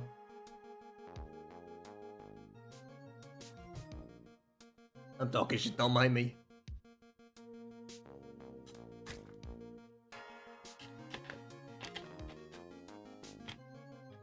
Fuck. He's already admitted that he met the victim. The fact that his prints are on this bottle, that really doesn't make any difference now. I knew it. Great. No matter how hard I try, I'm never of any use. Hey, don't be so hard on yourself. It's not our last chance to help Maggie, and I've been working on some useless piece of evidence the whole time. It's alright. I'm a real loser. It's not breaking news to me, pal. Detective Gumshoe? Maggie! You've been working on something for me? Sorry I let you down, Maggie. I know you didn't do it, and I'm a detective. We're supposed to be able to prove stuff like that. I'm really sorry. I'll get you out of your hair now. Detective Gumshoe, wait! Oh, he's gone. Isn't there anything we can do now, Nick? I wish there was. Gumshoe worked so hard to get that evidence. Well, there was some way I could use it.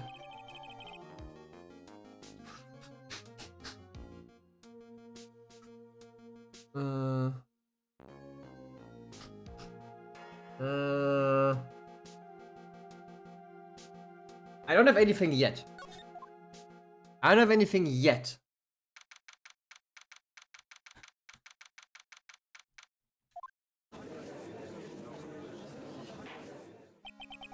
Mr. Wright. Yes, Your Honor. I'll grant you a recess so you can prepare the sides of evidence you discovered. Yeah. Don't keep us all in suspense, Wright. Show us. Naturally, we can assume it's evidence that will actually stand up in court, can't we? Think, Phoenix!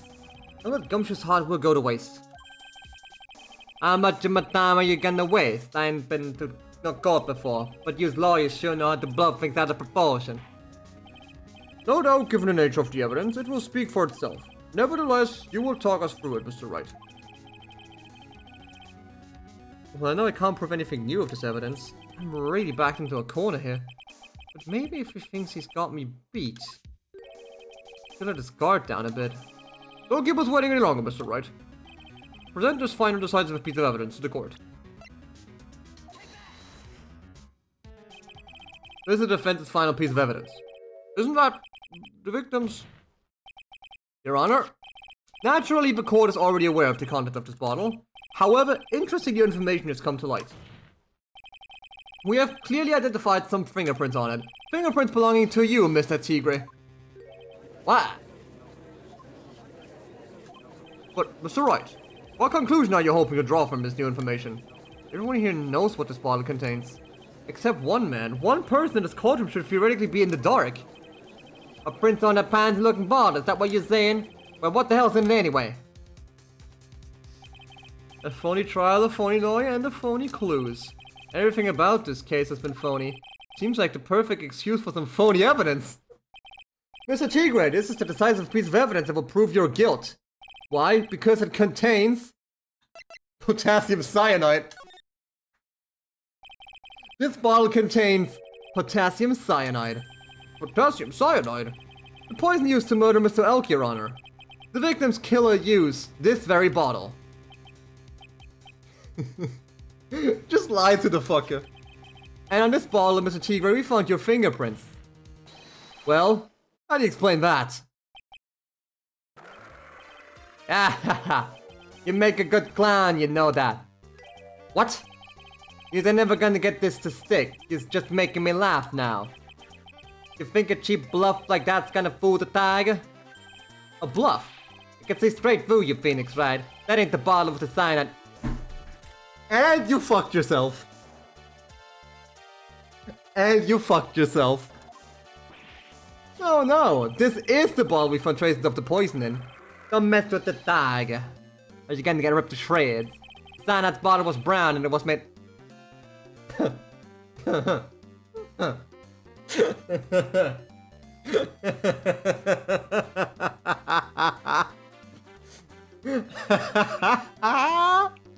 Hook, line, and sink, you motherfucker! That cheap piece of trash. Don't let nothing light it.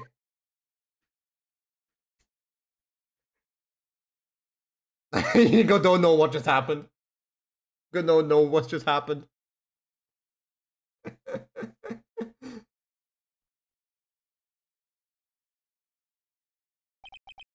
Got him, at last. What? Why's everyone gone quiet? I said that bottle. Is this the bottle you're referring to? Yeah, that's it. That's the bottle sign that hasn't. But you ain't got enough fine prints on that bottle. Don't let the cozy looking suit fool you people. That law is just playing games. Tell him, Mr. Prosecutor. Tell the guy where to go. You still haven't figured it out? Don't you realize what you just said? What I said? What did I just say? You were summoned to this court for the first time earlier today. If you really have nothing to do with the murder, you shouldn't have known all the little details. For instance, you shouldn't have known what kind of bottle of potassium cyanide was in.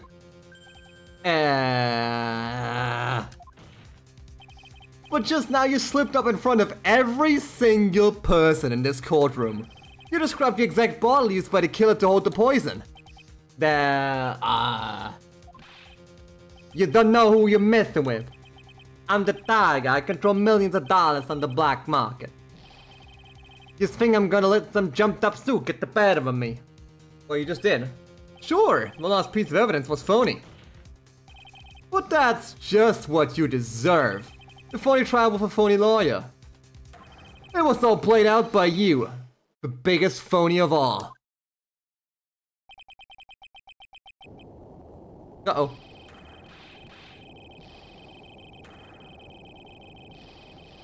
O's mad. Oh shit. Did we kill him? Oh, lights are off. What's going on? Looks like it's a blackout. Well done, Wright. I saved my 17th cup of coffee just for you. Huh? Savor it. This is a fighting game, boss. While you watch the police restrain your prey. Oh, hey, actually.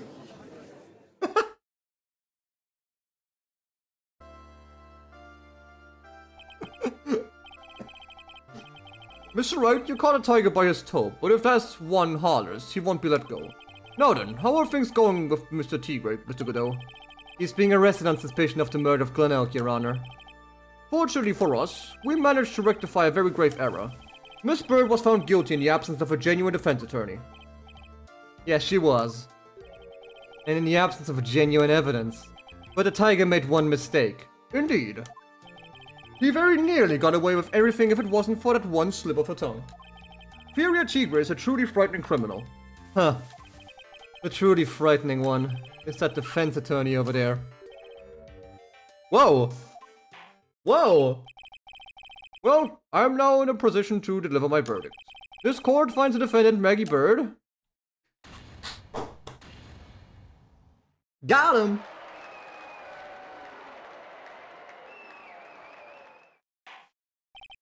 That is all. This court is adjourned.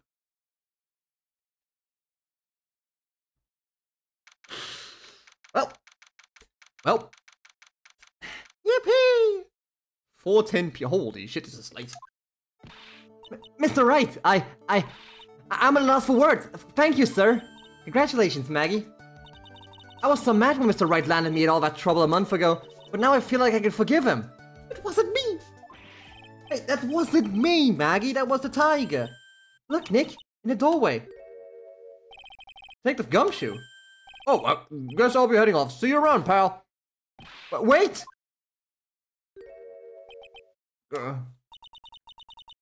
Detective Gumshoe? Oh yeah. Congratulations, Maggie. Thanks. I know you were innocent all along. Why didn't you say that in your testimony then? Huh? Oh, well, I was, well, guess I'll be heading off then. See you around. Wait up, detective! Oh, he just ran off. Maggie, why are you being so hard on him? He busted his butt for you. It's thanks to him that we got the medication bottle. That wasn't even of any use. Well, with a bit of lying it was. But it's only because Mr. Wright used it so cleverly. Detective Gumshoe was just running around in circles. Poor guy. Looks like she still isn't ready to forgive him.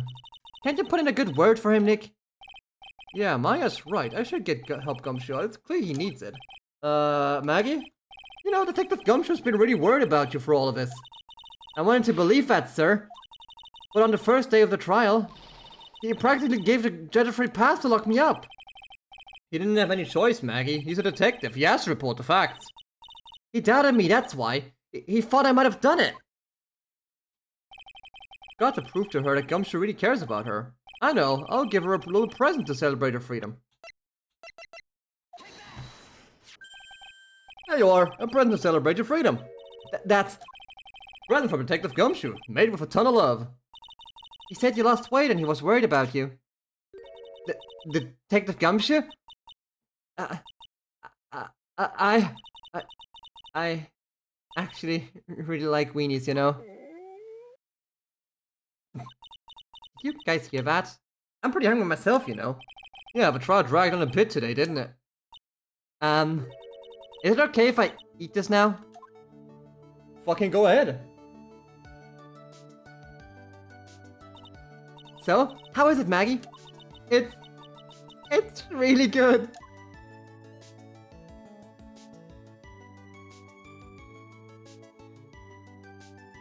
So the case of the phony versus genuine comes to an end.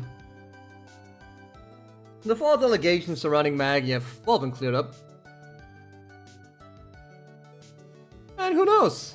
Maybe a whole new chapter of her life is about to start.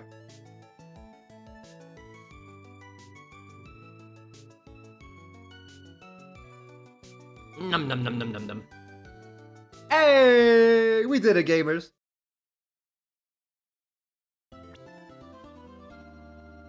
Oh, fuck.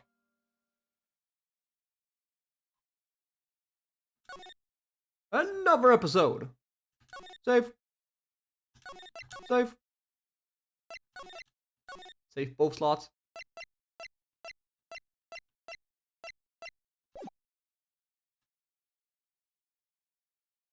A girl, let her go. Oh shit.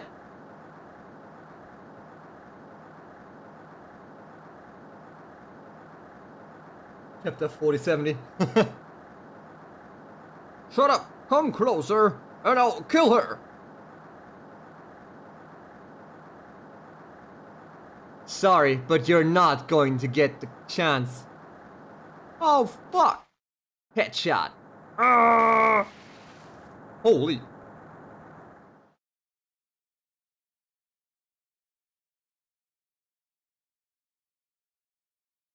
Huh. I'm reading through the file of an old court case. Why am I in the hospital? It was the first case of my long-time mentor, Mia Fey. Wow! Terry Falls. Kidnapping, murder, death penalty. After escaping, Falls met with, and then murdered, Sergeant Valerie Hoffman. Recaptured on Eagle Mountain about 8 hours after his escape. The very first client was a death row inmate who had recently broken out of prison. It That was a whole year before me and I ever met.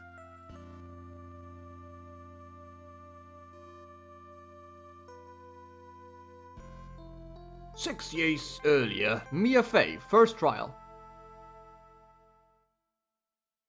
Wasn't the first trial the one with Phoenix? However, that was left in the back. That from blood loss. Huh. Huh.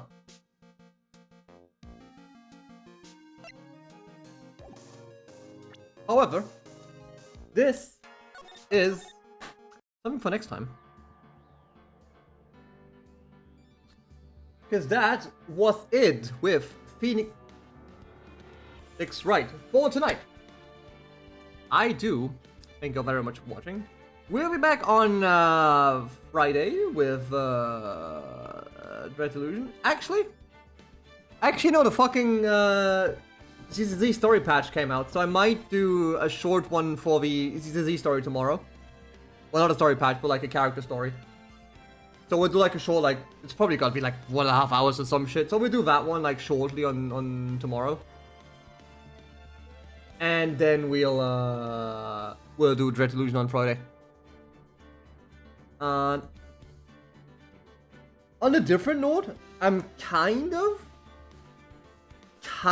inclined to push Might, like to add Might and Magic as a Monday thing.